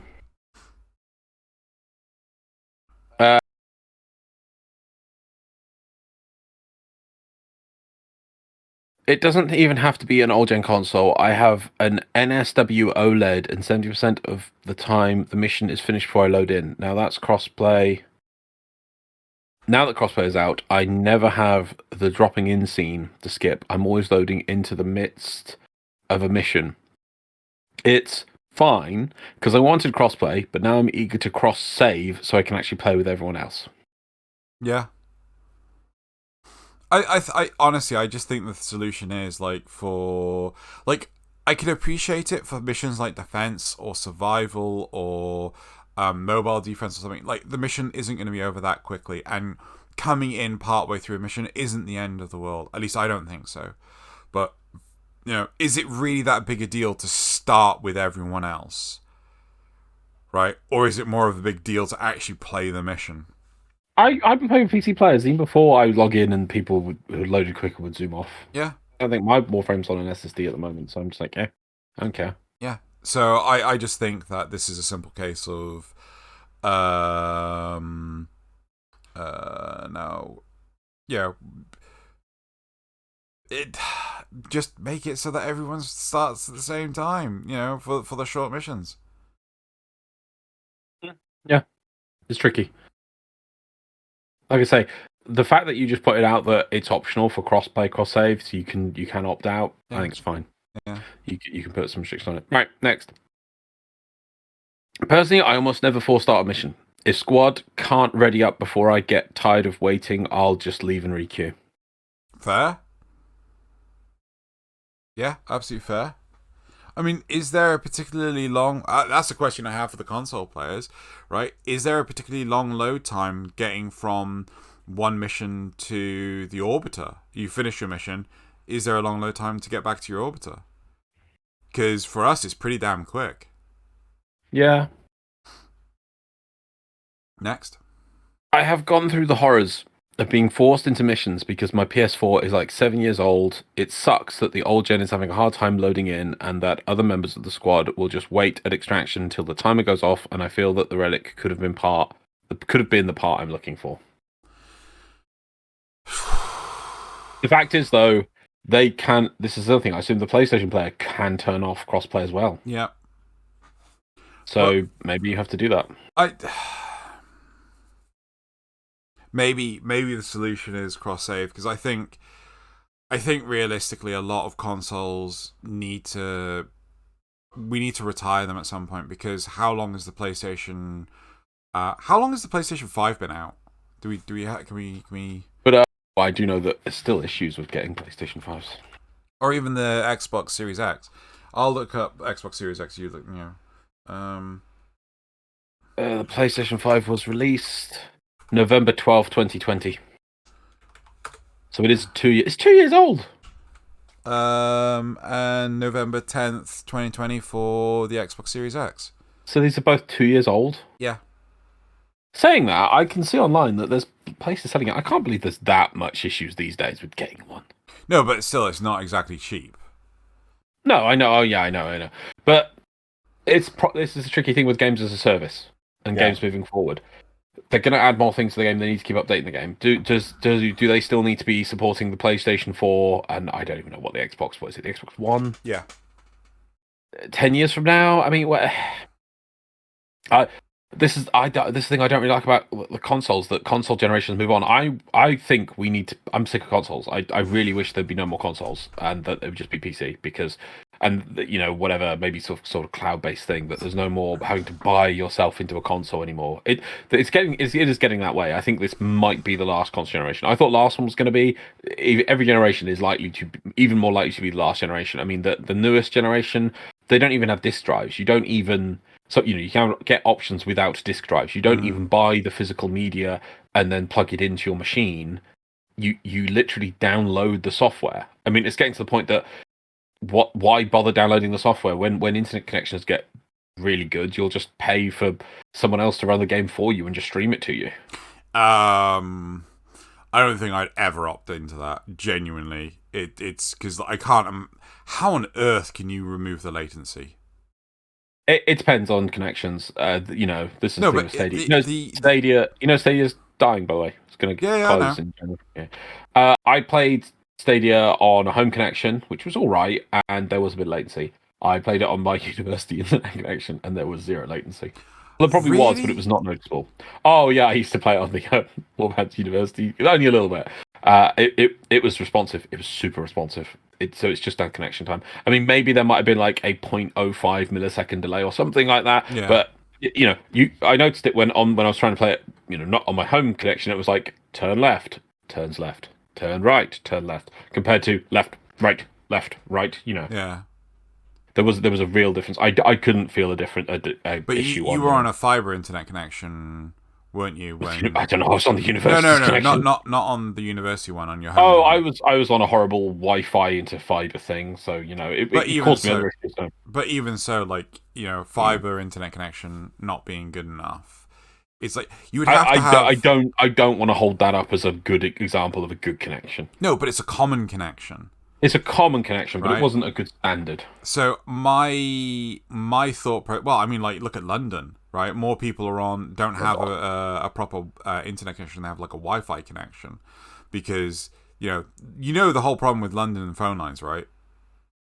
It sucks. No, they don't have enough phone lines in the area. They never built enough infrastructure to support the mass amount of people, because the idea was that people would be making phone calls with phone lines, not being on the internet 24/7. So so it would be a small 2-minute window of a phone, and that'd be put down. Not I'm going to connect to this for the next 8 hours straight. Yes, yeah. So it's a huge problem for London. So basically, companies have been buying out the phone lines so that they can then set up Wi-Fi areas that then people can connect to through Wi-Fi instead, right? So it's honestly it's crazy how this sort of stuff happens. How are you supposed to deal with that sort of thing? And how populated is London, right? Mm-hmm. So anyway, the whole point is, I'd be impressed if they actually ever managed to get away with reducing. So I managed to pull off getting the latency down to like a fraction of a second for regular home internet connections. One day we will. One day they will. Anyway, when our internets are connected through brains, I don't know, leptons. Leptons? Yeah, leptons. What is a lepton? Physics more. Okay, cool. What's a lepton?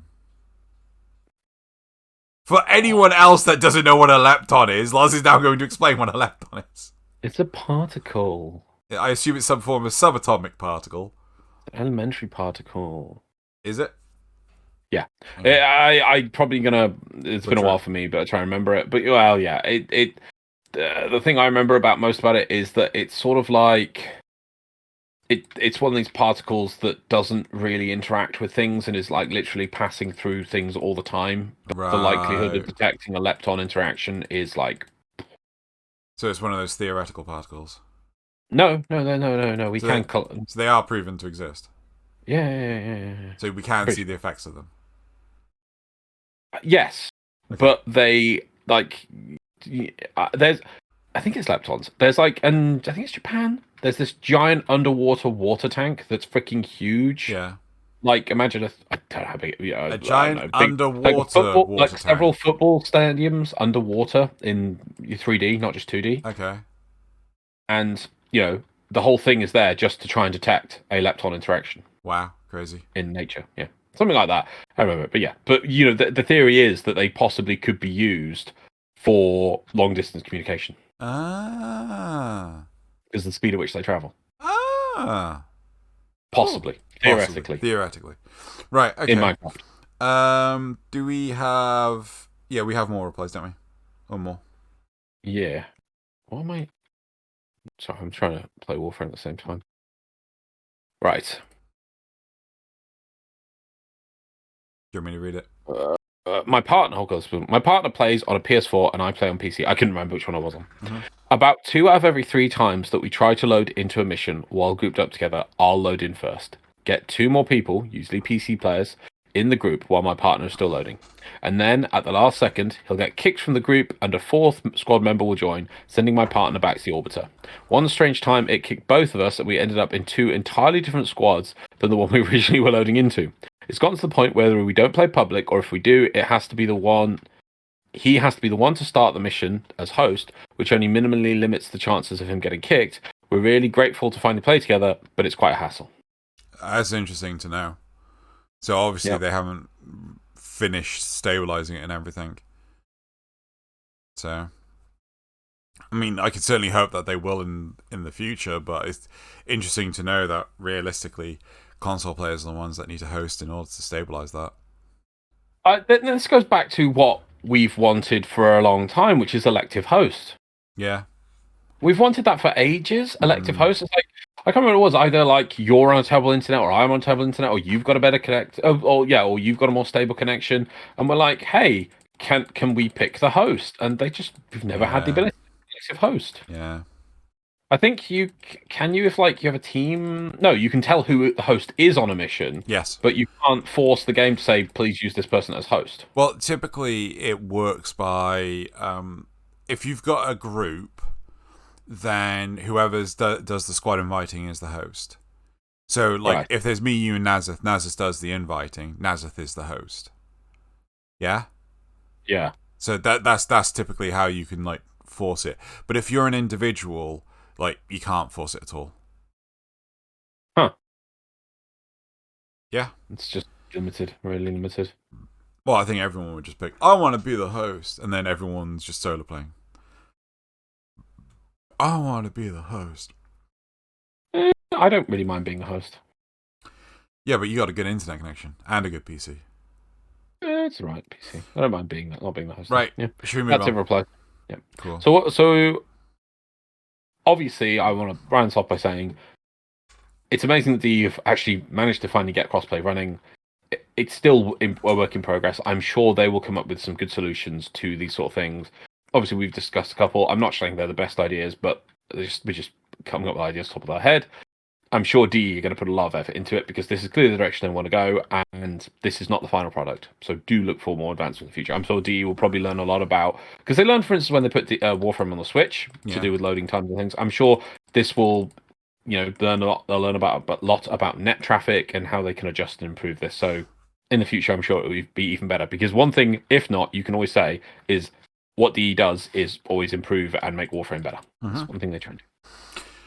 Right.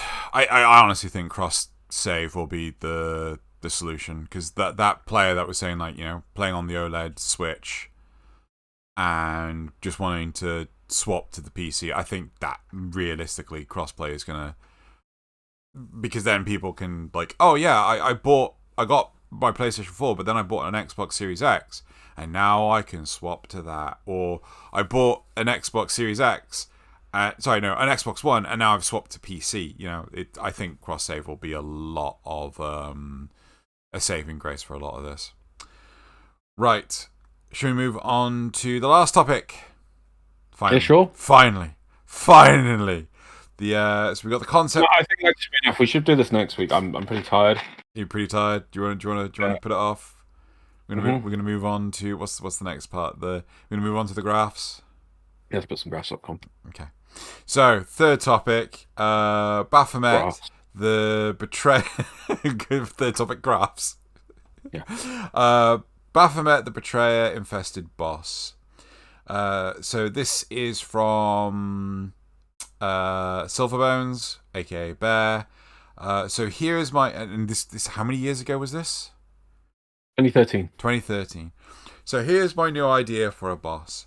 I have not really played with the concept of Infested before, and I wanted to reuse my old design for the old Void frame, now defunct, and turn it into something potentially more brutal. After some poking and prodding around, it seems that this Infested design lark is actually quite fun. So I've come up with this guy. Sorry, I do want to add that this topic was made in 2013, as he's just saying, the reusing idea. It was last edited June 13th, 2018. Right. Did you put the concept art in anything? No, but I can do it now. Cool. I put some concept art. I'll do it now. Right. So we have a huge lore dump on the origin of this infested boss on Baphomet. Do you want me to read the whole thing? Or I could just summarize it, because I did read it before. Your choice. Okay, I will summarize it, because I don't want to butcher absolutely everything. If you want to read the original, please go into the discussion below, where you'll find a link to the topic. Sorry. So the idea is that we have a corpus doctor who is experimenting with the infestation, and another doctor comes in to interrupt him, and they're talking about how yet a third doctor has finally managed to get his experiment to work properly, and as a result, the original doctor, I'm gonna throw in some names: Dr. Uriel, Dr. Kelos, and I can't remember who the third one is. I cannot easily spot it. So, Davis. That was the one. It's like the third one's Davis. And anyway, so Dr. Uriel's currently doing an experiment with the infestation. Dr. Kalos comes in and says, like, Dr. Davis has managed to finish his experiment and it's succeeded. It's worked. And the bad news is that the board of directors for the Corpus have terminated Dr. Uriel's experiment. It's got to stop. But Uriel's like, oh no, but I'm so close to actually finishing it. I'm so close to finalizing and everything. But it turns out that the history of Dr. Uriel is that there was an experiment on somewhere. Can't remember. Why did I read this 2 weeks ago? And it went horribly wrong. The infestation broke out. And in fact, Kalos actually had family members where the experiment went wrong and lost those family members. And in fact, Kalos is actually an agent of the board of directors and is there to execute Uriel if anything's going to go hinky, or in this case, Davis has actually finished his experiment. So, time to die. So, Kalos kills Uriel, and in his dying moments, Uriel reaches out to his experiment and effectively becomes infested himself. That is what this huge lore dump is all about. You have 8 through 12. Cool, right. So, memes 8. So there we go. So, these are all the notes that we have. I'm interested. I think this is actually quite cool. Oh, does the Doctor become the Warframe or the monster? No. The Doctor becomes the boss, which is, I think, a combination of the Warframe looking thing and the big Juggernaut looking thing. Okay, you sure? Yes. I think. You said 8 through 12. 8, 9, 10, 11, and 12. 10 didn't bring up anything. Try again. Ah, there's 10. So yeah, that's what we got. So, do we have any details on the boss or nope, what? I got nothing. So, if that's the case, do you want to actually go into more detail? Because your summary was kind of vague, and there's just like, there's two scientists. The one scientist went, no! And then the other scientist went, oh no, I'm being stopped. Oh, help me, my creation. And then became infested. That's what you told me. Yeah. I could read it out if you want. Yeah, go for it, man. Okay, fine. Let's make it bigger. Put this over here. Right.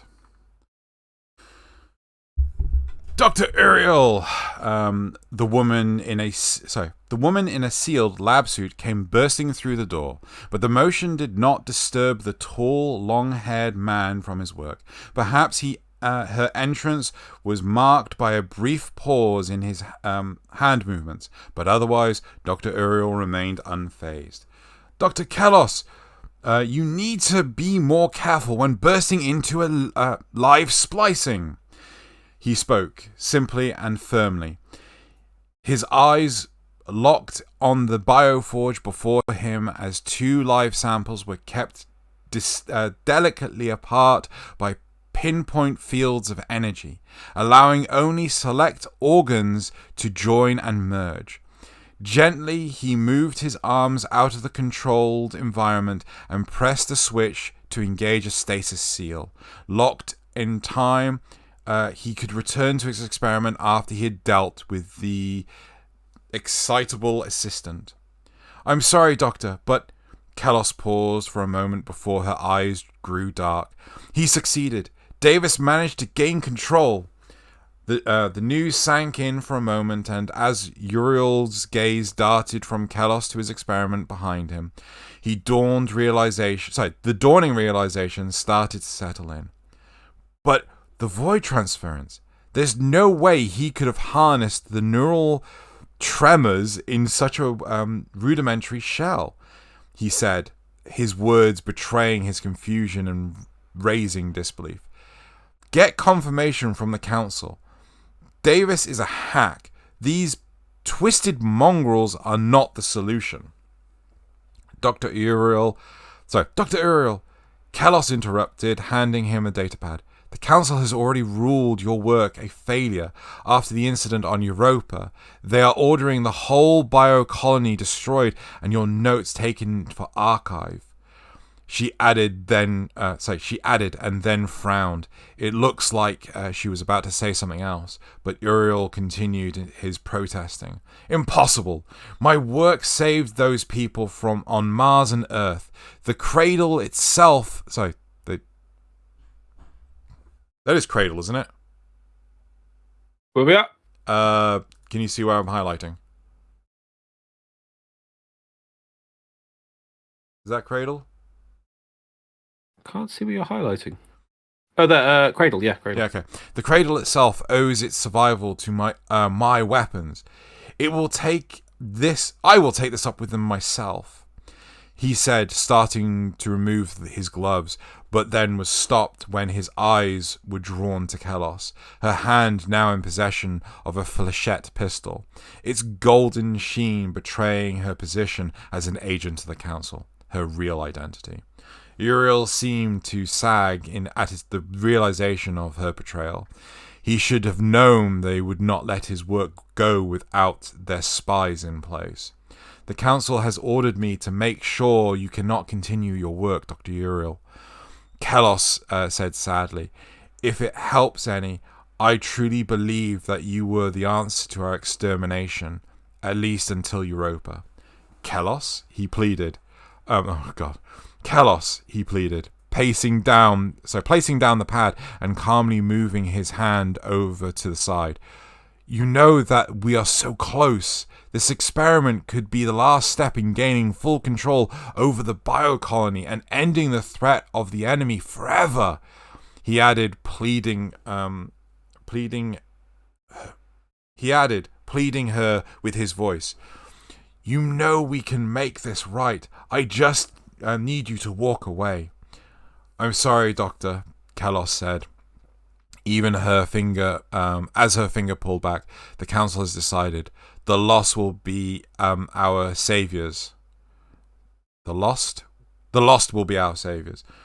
The near silent sound of a metal shard leaving the magnetic accelerator was only followed by what felt like a tugging sensation on Uriel's chest. The round had entered over his heart and exited through his spine. The sharp little projectile designed to pierce even the armored seals of a biosuit. With little trauma to the wound, the bleeding was slow and immediate. Looking down, he could see crimson leaving his body, and looking back up at her, his tear-filled eyes begged her for an explanation. The council wanted you alive originally, but I know your type, Doctor. Kelos said darkly. I had friends on Europa. Some of them are in your test chambers now, victims of your so-called solution. Do you have any idea how hard it was to watch you work, knowing that the council were biding their time? She added, her own emotions showing as tears ran down her cheeks. You created an army of horrors. I won't let you continue. Another pull at his center of gravity signaled another flechette had silently entered and exited his body, this time in the throat. Wait, how does that work? How is it the center of gravity at the center of his throat? No, I assume that means that, so the round shot through his neck, which jerked his head back, which, where your head goes, your body follows. So, right, okay. Okay. If your head is tilting backwards, it's really easy to make you topple backwards because your body goes where your head goes. Cool. There was surprisingly little pain, considering the amount of blood his body was losing. As he sank to his knees, Uriel felt a mixture of sadness and anger. The council was simply waiting for Davis to succeed and then he and his life's work could be ended at the pull of a trigger. Even No, sorry. I just want to start. This is a bit weird there. It's like, right, oh yeah, the council were like, oh yeah, we're gonna wait for that person to finish and then we'll get rid of you. It's like, no, they didn't. You wouldn't do that. You wouldn't be like, oh yeah, okay. What we're gonna do is we're gonna build a computer, but while we're doing that, we're gonna waste our time having someone stack bricks in the corner. But as soon as that computer's done, we're gonna execute the person stacking bricks. Like, no, the person stacking bricks was also a viable solution. So sorry, keep going. No. It just feels, yeah. But I assume what we're dealing with here is that they've chosen the Tenno over the Infested as a solution to get rid of the sentience, is what we're alluding to. I have no idea. That's what it sounds like. Potentially.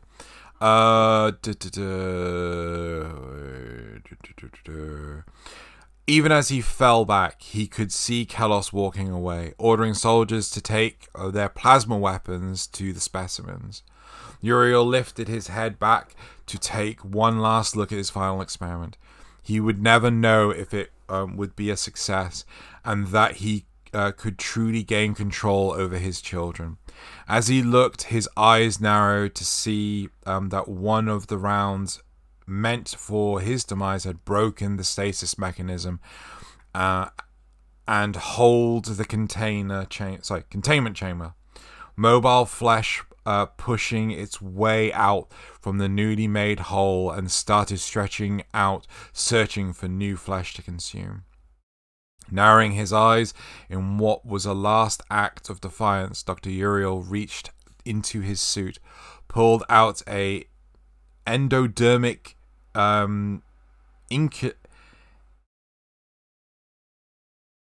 inoculator. Jesus Christ. Yep. Filled with the last part of his final experiment. A viscous, mobile fluid mixture of changing biomatter and chemicals. I'm not kidding, it says and chemicals.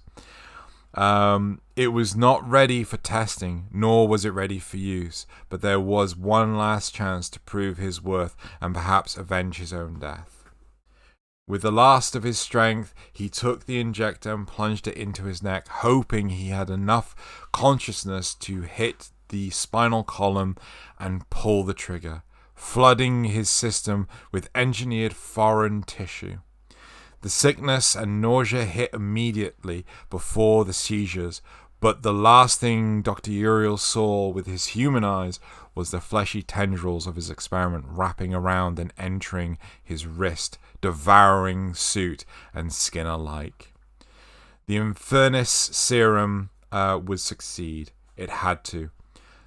And then that's it. Then we got some example Lotus lines. Okay, cool. Okay. I'll read them if you want. Oh, do you want to? I'm happy to.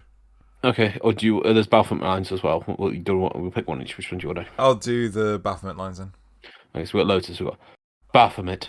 His betrayal was felt over 1,000 installations before the Oracle knew of what he'd planned.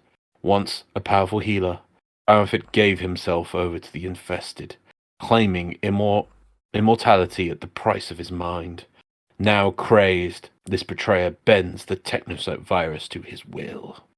We don't have confirmation of the Technocyte virus, do we? It used to be in-game for some of Lefantis's or J2 Golem, whatever it was called. It did used to mention Technocyte.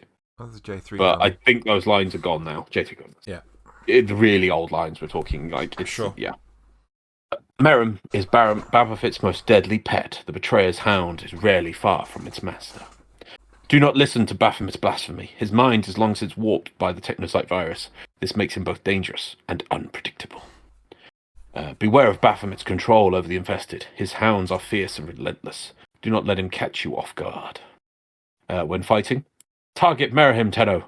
Removing his mobility will make Baphomet an easier target and weaken his defenses. Also when fighting. Now, attack him while he recharges his energy. If you are not swift, then he and his brood will regain their strength. When completed, very good Tenno. No more will Baphomet's insanity infect others, drawing them to his mindless cause. It's time to leave. Right. What about the time to leave? I don't think that's how Lotus speaks. But apart from that, that's good. Okay, and then some example of Baphomet lines. I remember you, player. Your birth was cold and your purpose colder still. Come, embrace our warmth. She lies to you, player.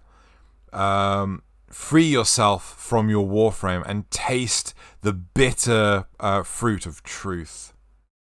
When was this? I wonder if he's added those in, because, you know. Yeah, like I say, so this original page, which was some other frame, I think he said, didn't say it was some other frame to start with. Oh, I thought that was just another concept separate elsewhere. I don't No, know. but I bet you that the void frame was probably this topic, was probably this, and it's just been reworked into this, because this was 2013 and they probably reworked into this from 2018. Your reawakening has come at a time of great beauty, player. Let me show you the path to glorious new beginning. To a glorious new beginning. Yeah. What hubris, what conceit. Bring me your woes, player, and I shall set you free. What is a man? Yeah. Nothing but a... And then, but anyway, I'm talking about... when fighting, I remember this fury, such life. No wonder, then, that your hands are always wet with blood. Again, when fighting. No pain is worth your ignorance, player. When you're broken, you will see it yourself. Player downed, and so you're like your body, your will crumbles. Come, player, I will lead you to a life without your lies. Setting, how do you pronounce that? Merihim loose. Help them, Merihim. Help them understand the folly of the old kings. Merihim down. Rest, my chosen. I shall open their eyes myself. I feel that's a little too dignified. It's like, you know, your pet dies, like, your time has come. Rest. No, no, it should say something like, "Rest, my chosen. Your eyes will reawaken once. You will reawaken once I open their eyes myself." Like, it's infested, so just act like it'll just be reborn. Yeah. Merihim's death. You dare slaughter divinity like a common dog? So be it, player. If you insist on being blind, then I shall make your eyes my own. Jeez. I'm just going to eat your eyes. So there you go. No, well, I don't. That's not what I read in that. No. It's just, yeah. Well, I do like this because there's something in this concept, definitely, because I'm hoping something like this happens later. So the Infested have never really gotten any real anything in the game. There's Plague Star, and we beat them back. No, I will argue just Arlo. Arlo was interesting as like, but it's like, if they keep it like doing that, so you had all these different strains and different things that keep beating them back. But they've never really been unified enough. Yeah. Yeah, and they've never really explained really where they came from or what the Orokin might do. So that there could be more Orokin. I like the concept of this because there could be more Orokin projects hidden away that were just never released. You know, they only released what they could control or what they felt was enough, and then there could have been further big boosts to the Infested that were just never utilized because Warframes appeared and things. I would have preferred in the story to make it fit with the current thing. Like, but I suppose maybe that's now that we've had all this other stuff in New World. It's like, well, where was this character? That they instead of just like they fall on the floor and die, how about they just fall into they're in an installation and they realize that they're coming to kill them, whatever, or they do get shot and everything. But when they get a shot and they're going to die, they inject the thing as they trigger a console that will send their laboratory hurtling through the void, and then as they do that, they fall into the vat of the Infested, and then it's set on a cycle to just keep like iterating the sample. So for all the time we've been asleep and then woke up and fighting the sentience and all that, it's just been sitting in the void, biding its time, just increasing and testing and re-improving, and so it's never been fully released, and so that it then becomes released and is then the bigger threat. Because the Infested, it's just like, I don't know if either we're going to ever completely kill the Infested. I don't know. I don't know if the Warframe story will ever actually do any kind of completion apart from just neutering the sentience into just mindless nothing. I do like the idea that basically, this what you propose, this character ends up in the void, just not so much waiting, but just growing. Yeah, and I would like to see this character. So this character obviously then has some form of control of the infestation. I would like to see something maybe along the lines of, because they were saying there at the end there with when it kills a player, and so like your body, your will crumbles. It'd be interesting if this character talks to the warframes, not the players, and saying that they use you like spent. Oh yeah. And that its goal is, I mean, obviously lore-wise, is it's freeing warframes to work for it. Yeah. They've kind of tried to do that kind of thing with the Archons, but the Archons are such a stupid, misworked concept. Why is there a wolf and an owl and a snake? It's just... it still seems really quite non-specific if they were made during the Old War, after the Old War. Where were the battlefields that these things came from? Were they in the Earth system? Were they in the Tau solar system? Are you talking about the Archons? Did Era make them? Yeah, the Archons. Did Era make them? Yes, Era. Right. Okay. It's not. It really isn't clear. Era made them. Era made them from. It says like from where Sentience and Warframes fought and died. Right. It's not clear if Era made them in the Old War, in the Earth solar system, the Tau solar system. Were these things sitting around in the Tau solar system forever? And then it's still really rubbish. How did Era get back to the Sol system? Did he just travel through normal space to travel through void space? Did he bring the Archons with him? Did he make the Archons with him recently on the battlefields in Earth? It's so non-specific and non-clear, and I despise it. I really despise the Archons. They just was such a half-complete concept. But I think that's like unfortunate the Sentience in general. Like, oh god, yeah. You don't get me. You know, not to get me started on the Sentience in general and this sort of thing, because that will go on for hours. Let's not, because yeah. But so the thing I would like to, the reason why I want to say that is the Sentience at this point I don't feel are going to be a credible threat. So I would love to see a resurgence of the infested threat. And seeing as now we understand that warframes are made of infested flesh, it would be lovely to see them try and reclaim warframes to work against us. Imagine if so, the reason why you're kicked into your operator is there's, this boss mind controls your warframe to fight against you. It forces you out. That would be. I'd love to see that as an ability, right? Yeah. So that's the kind of way that you could force the the operator game mode into the fight. Naturally, you lose the ability to get back to your warframe, and you're in your operator. There's gameplay things to talk about. It's like, well, what happens when you run out of power? Would you just die? Whatever. So I don't want to focus on all the specifics of it right now.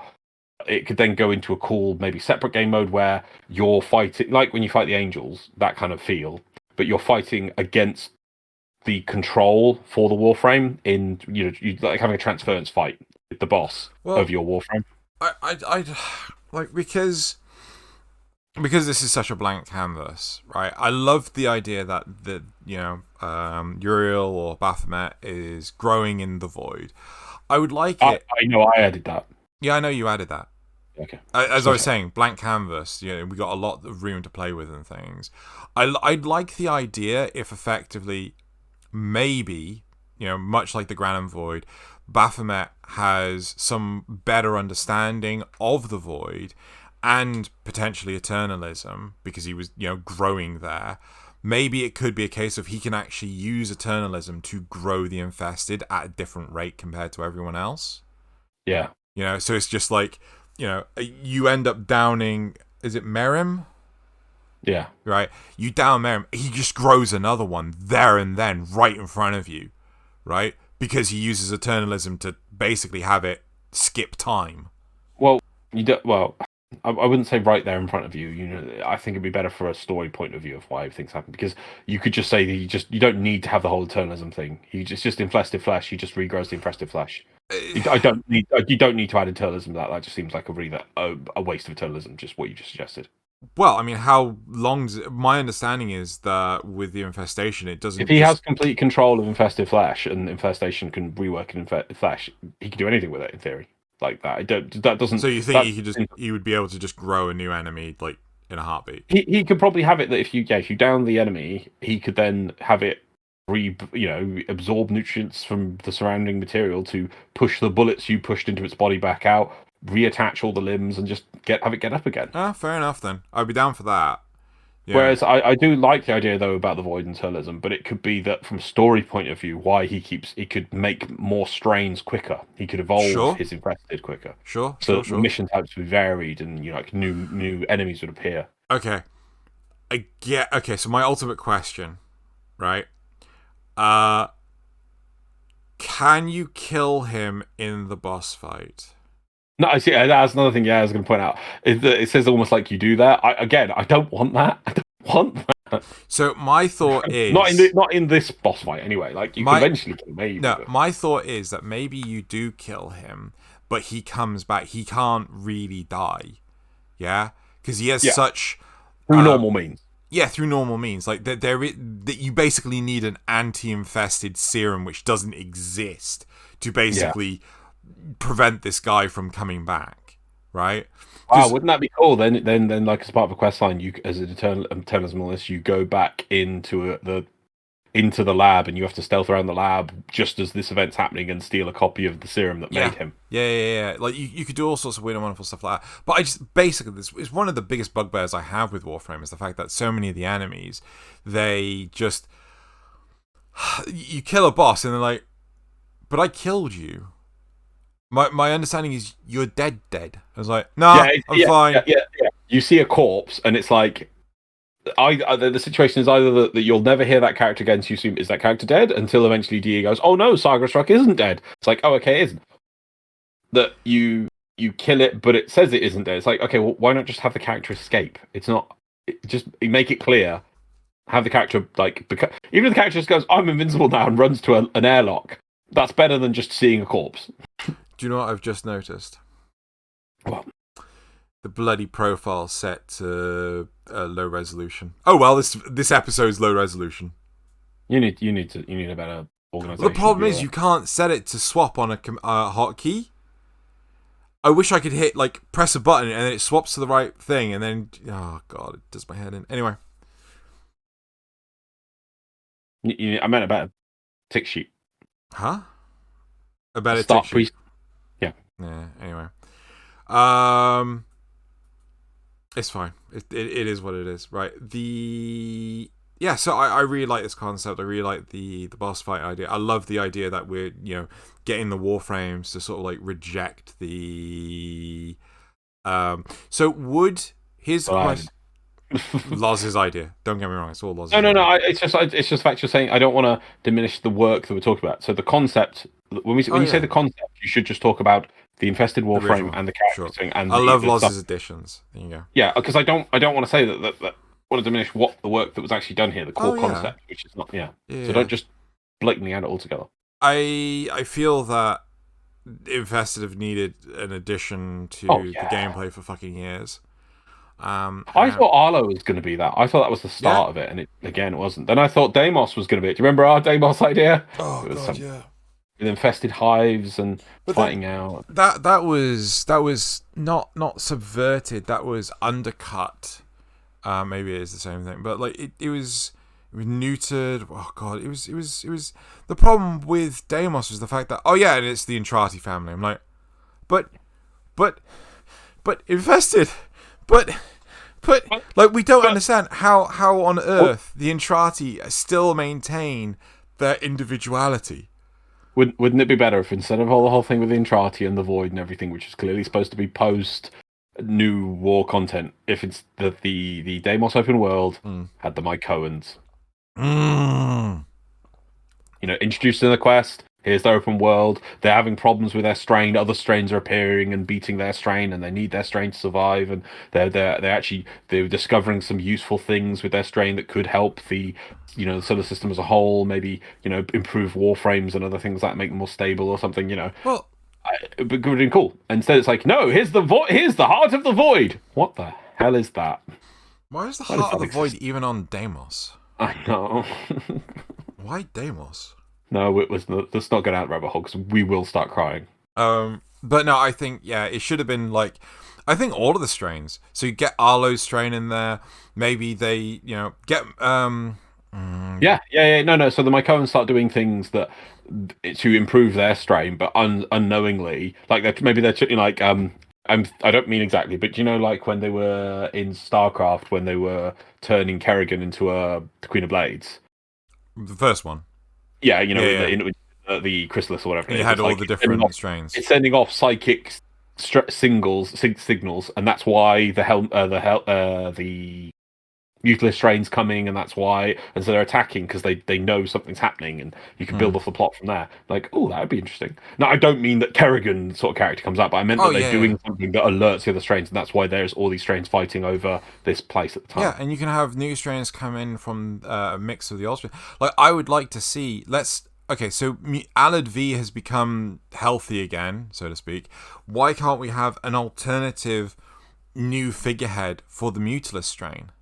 Yeah, so maybe the Mutalist, though it's not Alad V, it's sort of the Mutalist strain evolves a replacement from what it remembers of him, sort of thing. Potentially, but I would have it look really different. It would look completely different. It would have a different voice and it would have a different personality, but it would just be that there's that link there. Did you ever play the Star Trek Armada games? Yes, when they make another Locutus. It's just like...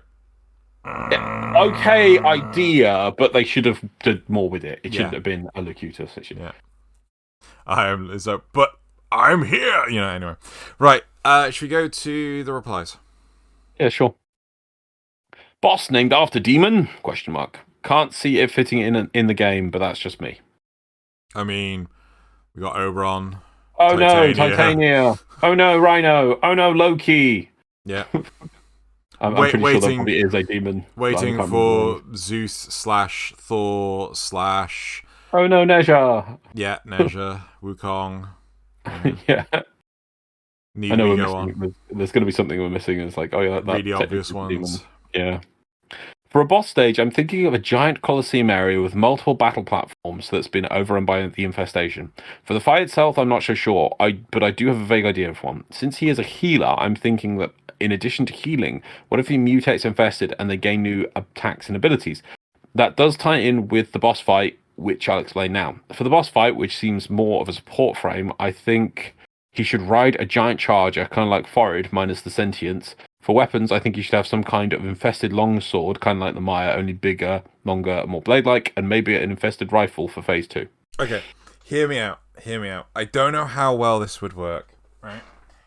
But Razorback requires all the players to bring ciphers.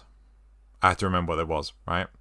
What if we kind of lean in that direction?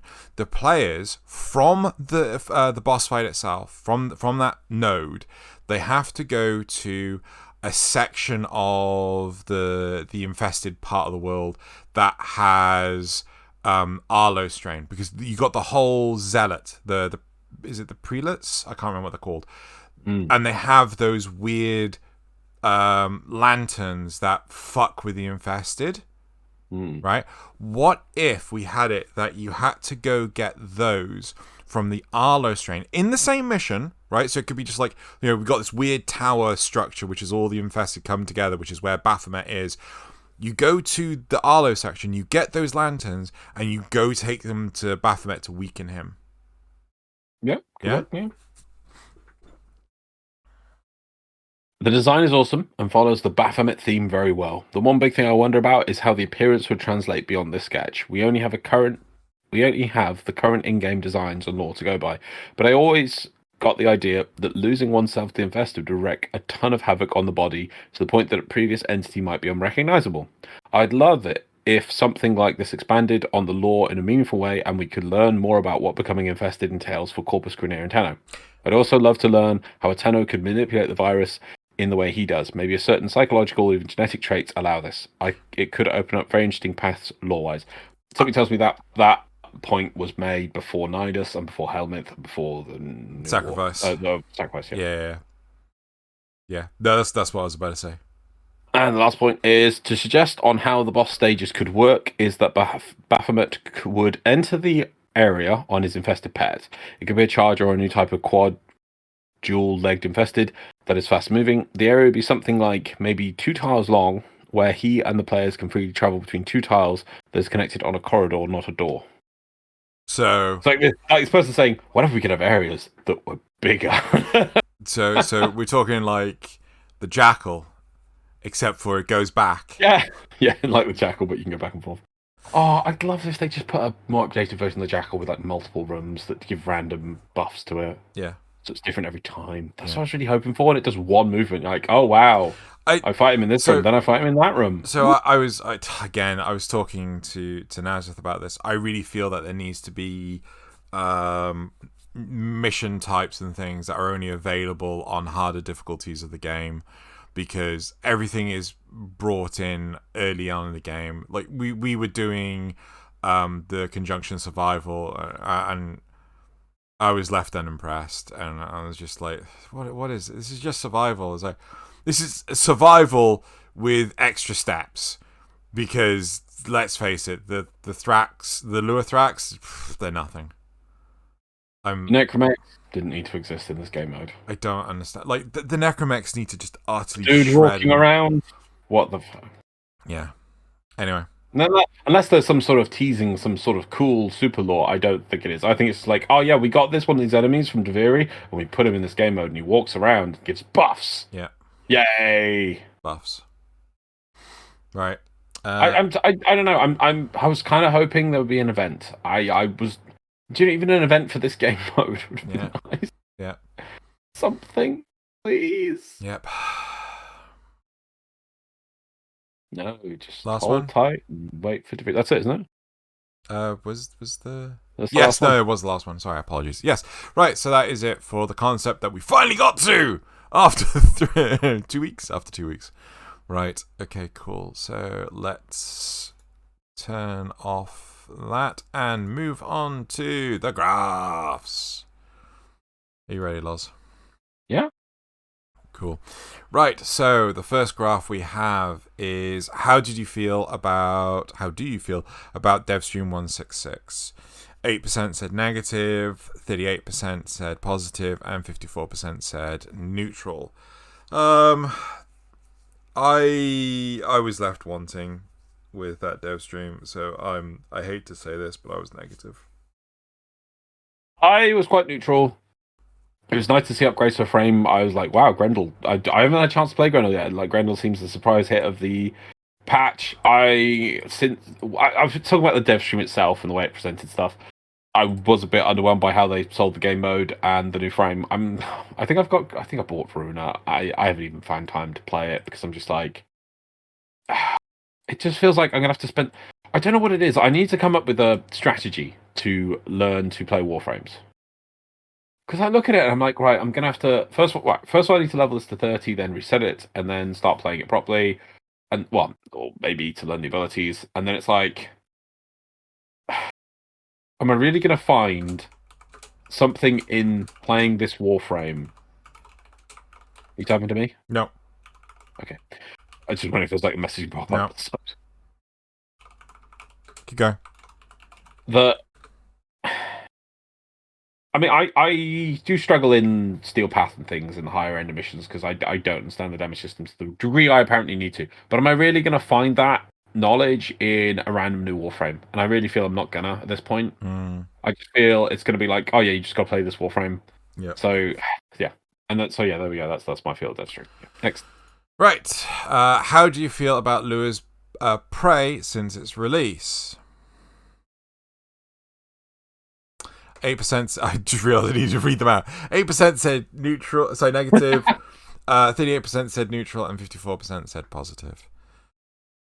I see. I'm positive that it was a game mode. They just kind of tried some. They kind of dipped their toe into making these game modes.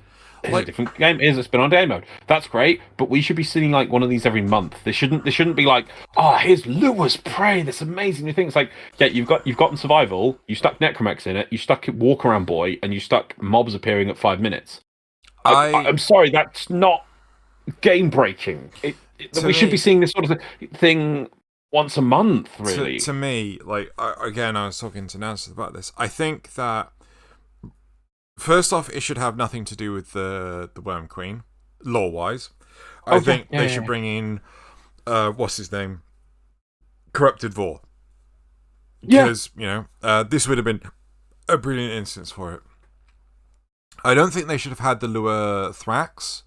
I think they should have had harder neural sentry enemies and utilize the Lich sister system, right, to bring in enemy, because it's as far as I understand it, it's a modular system where you can. Oh, sorry, you meant visually. Okay. Not just visually, but like ability wise, weapon wise, because it's a modular system that allows enemies to randomization. Yes, exactly, right. So, and it could be just a case of there was a Lich here and it got picked up by the neural sentry. There was a sister here, it was picked up by the neural sentry, right? So that's all you have to do. Slap a gold key on its face, and then there you go. You've got a corrupted Lich or sister, right? And every 5 minutes, you put one of these things in play. While it's in play, there's effectively a map-wide aura buff to the enemies, right? So the enemies are stronger. They are, they become invincible. They do more damage, so on and so forth. So there's a necessity for killing this thing off really quickly. So instead of making it just drain your life support faster, it becomes a case of like maybe it pauses the timer until you kill this thing, right? So there's a necessity to keep going. You have to kill this thing, otherwise your timer's not going to continue, right? Or maybe you could avoid it, and you could get to 10 minutes and there's 2 of them. Maybe there could be an achievement put in the game where you've got to fight 3 at the same time. So you have to, but it's honestly, I think that would be better than, and don't get me wrong, I do not want to dissuade them from what they're doing, right? But also, this game mode should be for a harder game mode, not just regular missions. If they're too worried about putting something in Steel Path as exclusive, I'm totally not. I know you've been saying that for a while now, but I'm completely against it, seeing as it seems to be quite scale between the basic one, the harder one, and then the Steel Path. You've got a lot of variety there. I don't think the game mode needs to be put in that starts ridiculously hard just for the sake of starting ridiculously hard. No, but why does it need to? There's no sense of progression, right? We're talking about instances. Well, we're talking about instances of why do we need the Archon crystals, like shards, right? We've got no reason to need these things. What if it's a case of, hey, put in maybe not Steel Path, but Iron Path, right? So we've got new game modes that are harder, right? That are in Iron Path and Steel Path, but not regular path, right? That's the problem. It's just that everything's brought in to a really low level. Everything is wafer thin, right? For players like no, but I just feel what you've just done there is you took because you could do that with the current game mode. It's just that there's 4 nodes basically for the current game mode, yeah. No, there's 2. Unless you include Steel Path, yes. Steel Path, yeah. And what you've just this is why I said 4. What you just advocate for is we do exactly what you've got here, but you just take away the 2 normal game modes and just leave the 2 Steel Path ones. That's what you just advocate for. Sure. So you're saying the fact the easier ones exist detracts from your enjoyment of the game? Yeah. Genuinely. It sounds completely ridiculous, but I don't see what is the difference between this and the current one I'm referring to. This and survival. Because the Thrax die like that. They are wafer thin. Even on the harder Steel Path mission? Not on Steel Path, which is why I want it just on Steel Path. But the thing is, players are not going to do the Steel Path version because the easier version is available to them. That's a fair point. That's the point I'm making. There's no unique reward on the. From what I swear that person in the thread said, but I can't see any unique reward on the Steel Path. It's got to be Steelies. Okay. It's got to be Steelies. That's all I'm saying, right? There's no reason to do the harder mission if there is an easier option. That reward, like, you want least effort. Yeah? Yeah? I mean, hell, that's why you got loot caves everywhere. Yeah. No, I get you. Yeah, that's what you're saying. So that you're. Yeah, I get you. So okay, I'm with you. Right. Okay. That's how I would differ the conjunction survivals. Yeah. But at least they're trying. That's the important part. Yeah, I love how you gave some. Sorry, I was going to say that you gave some examples in there about like keeping 3 alive or something to do something, and you know, I just top of your head. Now, so this is sort of like they did some changes to survival on the moon, on Lua. You know, you just gave some other examples. What if we could have a similar-esque thing, but the survival on the underwater Grineer tile set, and that the thing, instead of Thrax, because I'm literally just trying to copy-paste, we're doing minimal effort here. Instead of Thrax, you've got that Tilragor releases one of his new hyped-up, roided Grineer experiments. And then, Manix? Yes, no, I'm something like chunky, like no, because he has the Manic Bombard as well. So that's what I was called Manic Bombard. Yeah, like he releases as an even, I don't know, it's got a new name, but it's like a really chunky boy. But Manic Chunky Boy style, Manic Chunky Boy, and the goal is you could just if you can survive with this thing plodding around the map after you without killing it, and you get to the point of having 3 of them, that you change the reward you get. So the goal is not to just kill it, you know. And I like that you came out with the idea, because like then they should just do more little game modes with little twists like that. Just do that on that tile set, and that literally is exactly the same, but you add in a system that is checking when you kill the mobs and if there's 3 of them, and then you give a different reward, right? We should be seeing that more. We should be seeing more little game modes put in the game like that. Maybe we should see a game. They don't all need a Warframe just for them as well. Like put the reward in. Come up with put in cosmetics. Put in. There's so many different cosmetics they have in the game now. Why not have something that's akin to a Nemesis or Mr. X from Resident Evil, the Resident Evil franchise? That's the kind of feel I was trying to go. Yeah. And basically, this thing, if it catches you, I mean, it could be a Zanuka Hound, right? Yeah, that's another thing. You could have another one with Zanuka Hounds on the Gas City tile set, and I don't know what was the other one you came up with. You came up with 2 ideas there with the things. There was that one with trying to keep them alive, and there was another. I can't remember what it was. But yeah, you can come up with a different one where maybe in the Neural Sentry thing.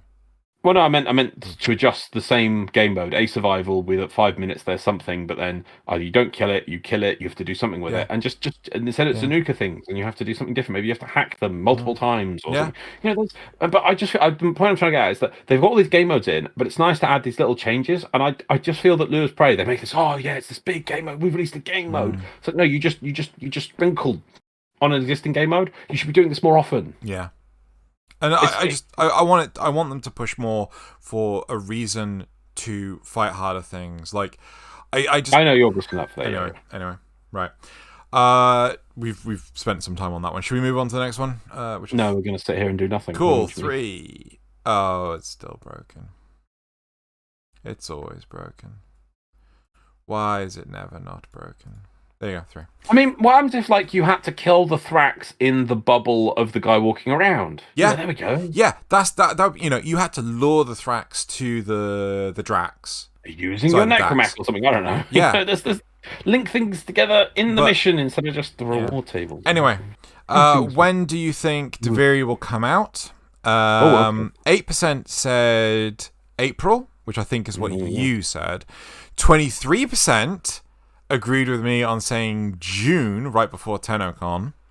31% said February, and the majority of people said 38%, which is the majority of people. 38% said March, which is when I want to see it. There we go. Interesting. So, then number 4. Spelled Deviri wrong. You spelled Deviri wrong. Did I spell Deviri wrong? Isn't it Duviri, not Deviri? Honestly, I don't know how they pronounce these things, because like I go phonetically. I swear they say Deviri.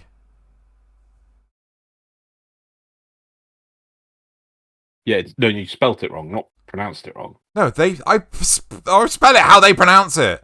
It's D-U-V. Yeah, Deviri. They say Deviri. Yeah, Deviri. Deviri. Not. They don't go Duviri. They say Deviri. No, they say Deviri. Deviri. Anyway. Deviri. Right. So moving on. How do you feel about the conjunction survival? 15% said negative, 15% said neutral, 31% said I haven't played it yet, and 38% said positive. I'm in the negative. It's not enough for me. Loz agrees. I'm mixed. I'm neutral, because it is enough for me if they were doing this multiple times a year. But we're just talking about this one. I like the concept, but they've made it out. No. I do like it as a thing, but they've thought out like this is amazing. It's like conjunction survival. I'm like, I that's fine, but more. Regardless of their hype, regardless of their advertisements, regardless of the potential of more, how do you like conjunction survival on its own as an independent thing? Nothing else exists. Negative. There we go. Right. Get it out of you eventually. Why does the dude just walk around with a bubble? I don't know. Right. We got that set for this upcoming thing. We'll just stick. I will walk over to this life support and take a kneel. Right. Does he take a kneel? Yeah, he takes a kneel. Do you think DE should have let players experience their the in the works version of the self damage, or is it better to wait? Right. 23% said that they didn't care, and then it's a 50-50 split, 38% each of we should wait and let us test it. You should have let players experience.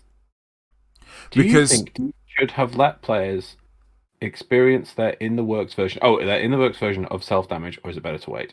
We should wait. Don't care. Let us test it. Yeah. I'm on the fence. I really don't know, because if they let us test it, then people may get assy that it's going to change again, but because people don't like change, or they haven't done any more of these public tests. I'm wondering if maybe it was too hard to generate a good opinion from it, or it was just not very useful to them. So what you think? Maybe run a public test over Christmas? I'd like that, but I mean that why haven't they run more public tests? I'm thinking maybe it's because they would try it and they just get this such mixed feedback. It's just not useful for them. So all these people saying, yeah, we want to test it, but then they do it and they're like, 25% say it's good, 25% say it's bad, and then 50% say we don't know. It just seems fine. So it's like, what do you pull from that? And I think that's basically what we've got here, haven't we? that just reminds me of what's called the meme of like, sometimes we be good, sometimes we be shit. A little bit from column A, a little bit from column B. Right. I think that's what we've got here, don't we? Yeah, 23% don't care. 38 and 38 exactly here. We've got the exact split. Actually, I didn't realize. Yeah. So maybe that's why that's why they don't do these public tests, because it just doesn't give any useful information. And then last but not least, our last graph. Right. Do you remember what this question is? No. Okay. Cool. The last one is Loz right and Xeno wrong? 8% said no, 23% said yes, and 69% said don't make me choose daddy. Nice. That's so mean. Brilliant. Yeah, that is it for the graphs. It is time to move on to the supporter questions for this week, which I assume is number 7. Yeah. Number 7. So we've got Zrugel has found a font labeled Greek. I can't do a Greek. What's a Greek accent? I don't even know what a Greek accent is. It's all Greek to me. Yeah, exactly. Before I read out the supporter questions, I just want to thank you all for watching or listening to our podcast. Please hit that thumbs up button and leave a comment if there's anything you'd like to say. We read all of them. I read all of them. He reads all of them. I read all of them. He reads all of them. Zrugel says, why have you still not opened your in-game mail? Can't tell me what to do. It's like real life. I don't read my real life mail either, or my email, because the majority. I don't want to. Fine, I'll open up all those Warframe slots. NASA says, if you could replace the Lotus with any handler from any game, firstly, would you? And secondly, if you would, who would it be?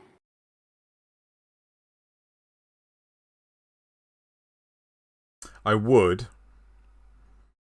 What handler would I want to replace it with? Can I give one? Go on. The guy who voices the narrator in Bastion. Oh, I don't know what that sounds like. No, yeah, I do. Sorry, Bastion. I thought you said Berserk for some reason. Yeah, no, Bastion. Yeah, okay. Totally. Super smooth. Oh, damn. A part of me that wants... voice is so smooth. A part of me wants to say David Hayter as Solid Snake, or Old Snake, or... any of the snakes. He's got such a lovely voice. But I also want... Oh, no. Oh, this is so hard. I got 4, right?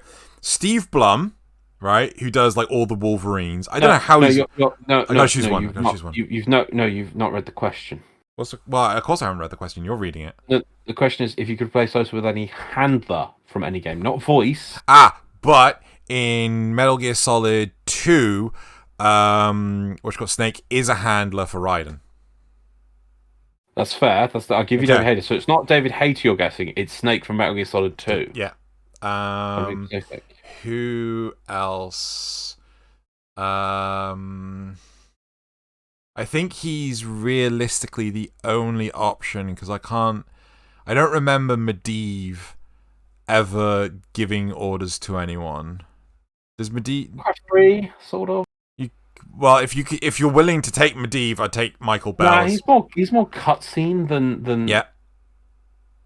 Well, in the Soul Reaver games, you get like Kane as a handler would pretty much count. Okay, Simon Templeman is one of the other options. Kane, right? Well, no, it wouldn't be Simon Templeman. It'd be Kane. Yeah. But again, Simon Templeman was one of the 4. Yeah, fine as Kane, right? Yeah. See, the key thing is the handler. Like, you wouldn't get Kane saying, "Tenno, have you ever rubbed butter all over your technocyte skin?" It'd be Kane. Yeah, that's fine. He'd be saying Kane things. Simon Templeman's natural voice is Kane's voice.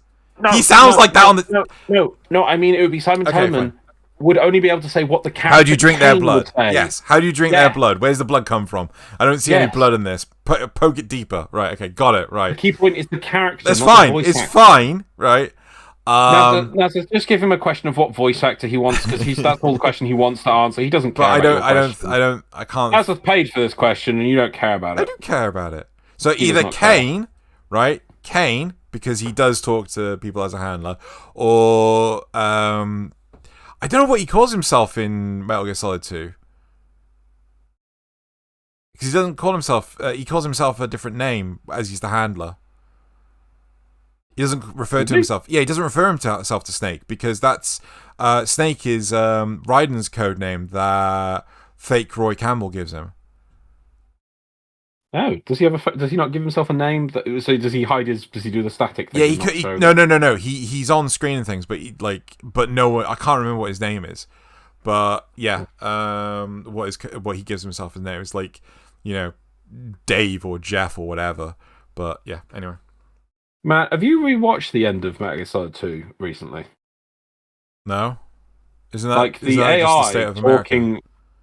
No, the world. The AI talking about the state of the internet is so on point. Yeah, it's so obvious. So on point. Yeah. Anyway, right. Next question. Nazar says, should Grendel synergize with other Warframes more? So, if he eats an enemy that's on fire or suffering from spores, should that give him different effects? Or should it just make him happy for having a little meal variety? No, basically, should Grendel become Kirby? Yeah. Grendel should become Kirby.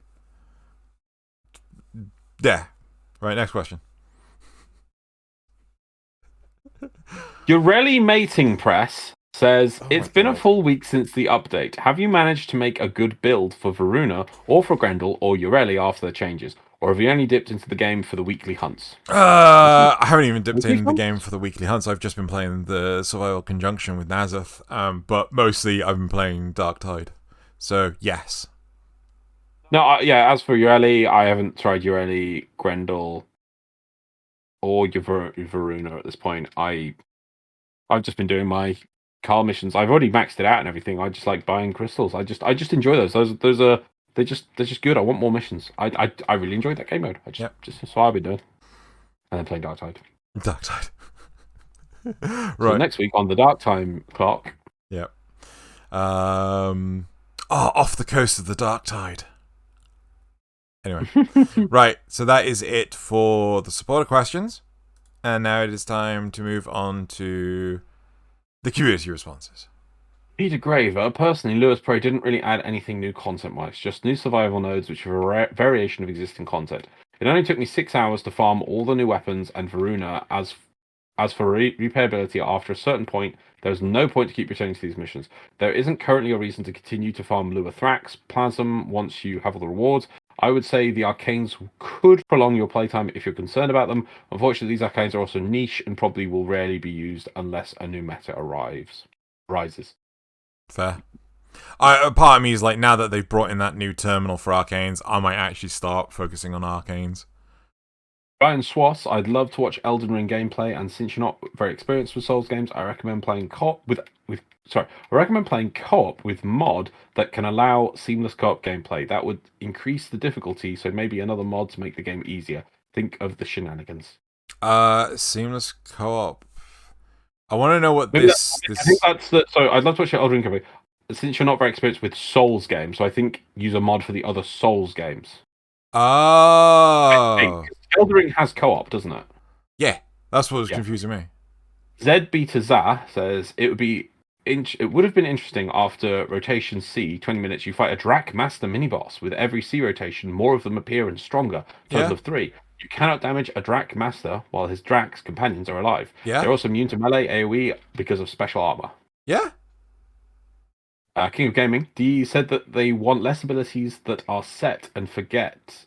So I doubt there'll be many frames that don't need to be actively using their abilities a lot. You may like frames like Oberon where you activate abilities and use guns, but D wants to have to be constantly using abilities as well as their weapons.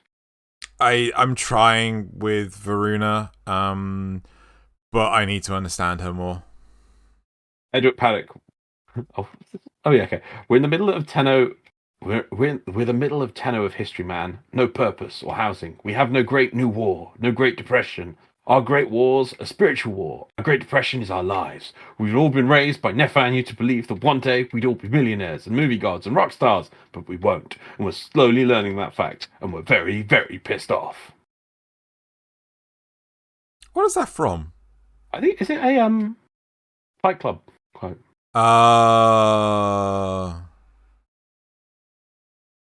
Yeah, I really didn't like Fight Club. Oh yeah, last one from Edward Paddock. Please bear with me. As a kid, there was always war movies on TVs. It seemed like that it was a thing that the main character was the new guy in the squad. No one there liked him or wanted to do anything with him, and he was just basically shunned by the rest of the group and treated like an outsider. This is mostly as the group not wanting. So it's mostly explained as the group not wanting, mostly connected to some random newbie who was probably just going to get themselves killed. As a kid, it always seemed mean and heartless of them to treat the new guy that coldly, and that distant, and that standoffish. Well, thanks to Warframe and the Storytellers DE, I finally understand. So many cool and interesting and compelling violent characters showing up in game, we get to know them a little bit, we get involved in their story, and then, poof, they vanish. Apropos of nothing, never to be seen or heard from again. So now, when DE gives us a new character, I want nothing to do with them. I don't want to look at them. I don't want to talk to them. I don't want to know anything about them. I am become the jaded Warframe veteran, Warframe veteran, who wants nothing to do with the new guys because I know they're not going to be sticking around. Also, DE, give us more Lucas. Just hire him to read the patch notes. Anything. Oh, I'm sure he'd love that. Oh yeah. You can alternate every patch between Tilragor and Nefanu. Yeah. That would be so good. Well, there we go. That's it for the comments from last week's episode. Let us move on to the memes. Yep. Huzzah. Right. Well, have you pushed the button? I can't tell. I have pressed one. Right. So all these memes come from the r/memeframe subreddit, which is a part of Reddit. You can look at them on Reddit. You don't need to have a Reddit account to check them, but just type it into Google r/memeframe and you can get there. But go to Reddit, check it out, make an account if you want, and go upvote these memes because they're very good. But they make them all, and we just I pick 6 each week to show them. There's also the secret meme of the week, which is in the description below. I don't remember what it was this week. But do check it out. It's normally a video because I can't fit videos into this system we have here. Yep. So yeah. Anyway, the first one, the true star of the show, Lewis Prey in a nutshell. Lotus, what is that fat man doing in my update? I think that's brilliant. I like that. I like that a lot. Meme number 2. In fact, let me just get up so I know when. There we go. Makes you think what else they have in their sleeves. Average game company. No, you can't casually drop crossplay. Digitalic screams. Crossplay go burr. Mobile test also go burr. Wow. I do feel hats off to them. They didn't make a big song and dance about it. It wasn't like the whole thing of a patch. They went like crossplay. Yeah. iOS test. Yeah. Yeah. Number 3. Oh, for the love of God. Why we can't have nice things, Loz? Why can't we have nice things? There you go. Number 3. I just remembered that voice chat existed. DE. New content. Updating old content. Voice chat. Yep. I actually heard someone on voice chat, was it yesterday? I was just like, Jesus Christ, forget this still exists. Yep. Yep. Number 4. I really like the stashes. December comes. DE. November is over, so we shall not grant you the stash anymore. Me. This is outrageous. It's unfair. Yep. Meme number 5. 2-minute wonder. You never have to wait on the 10-minute necromat cooldown if you never use it. Yep. And finally, number 6. Oberon mains asking for an actual rework for the last 4 to 5 years. There's nothing. No Oberon main is asking for a fucking rework. Shut up. It's still good though. Right, there's also a secret meme in the description. Go check that out. Now we move on to the community shoutouts. These are normally found on Twitter. That Xeno has found some cool artwork for us to look at. So, let's start with number 1. So, the first community shoutout is a Ropolo List Floof by Dasta Creations. Well, this fails on 2 accounts. One, for you not calling it the Ropodope list as is mandatory. But I have to honor what the... They've made a spelling mistake. Well, I have to read out what they spelt, so... That's true. Secondly, it's a floof, so it fails. But it's got a stupid derpy tongue.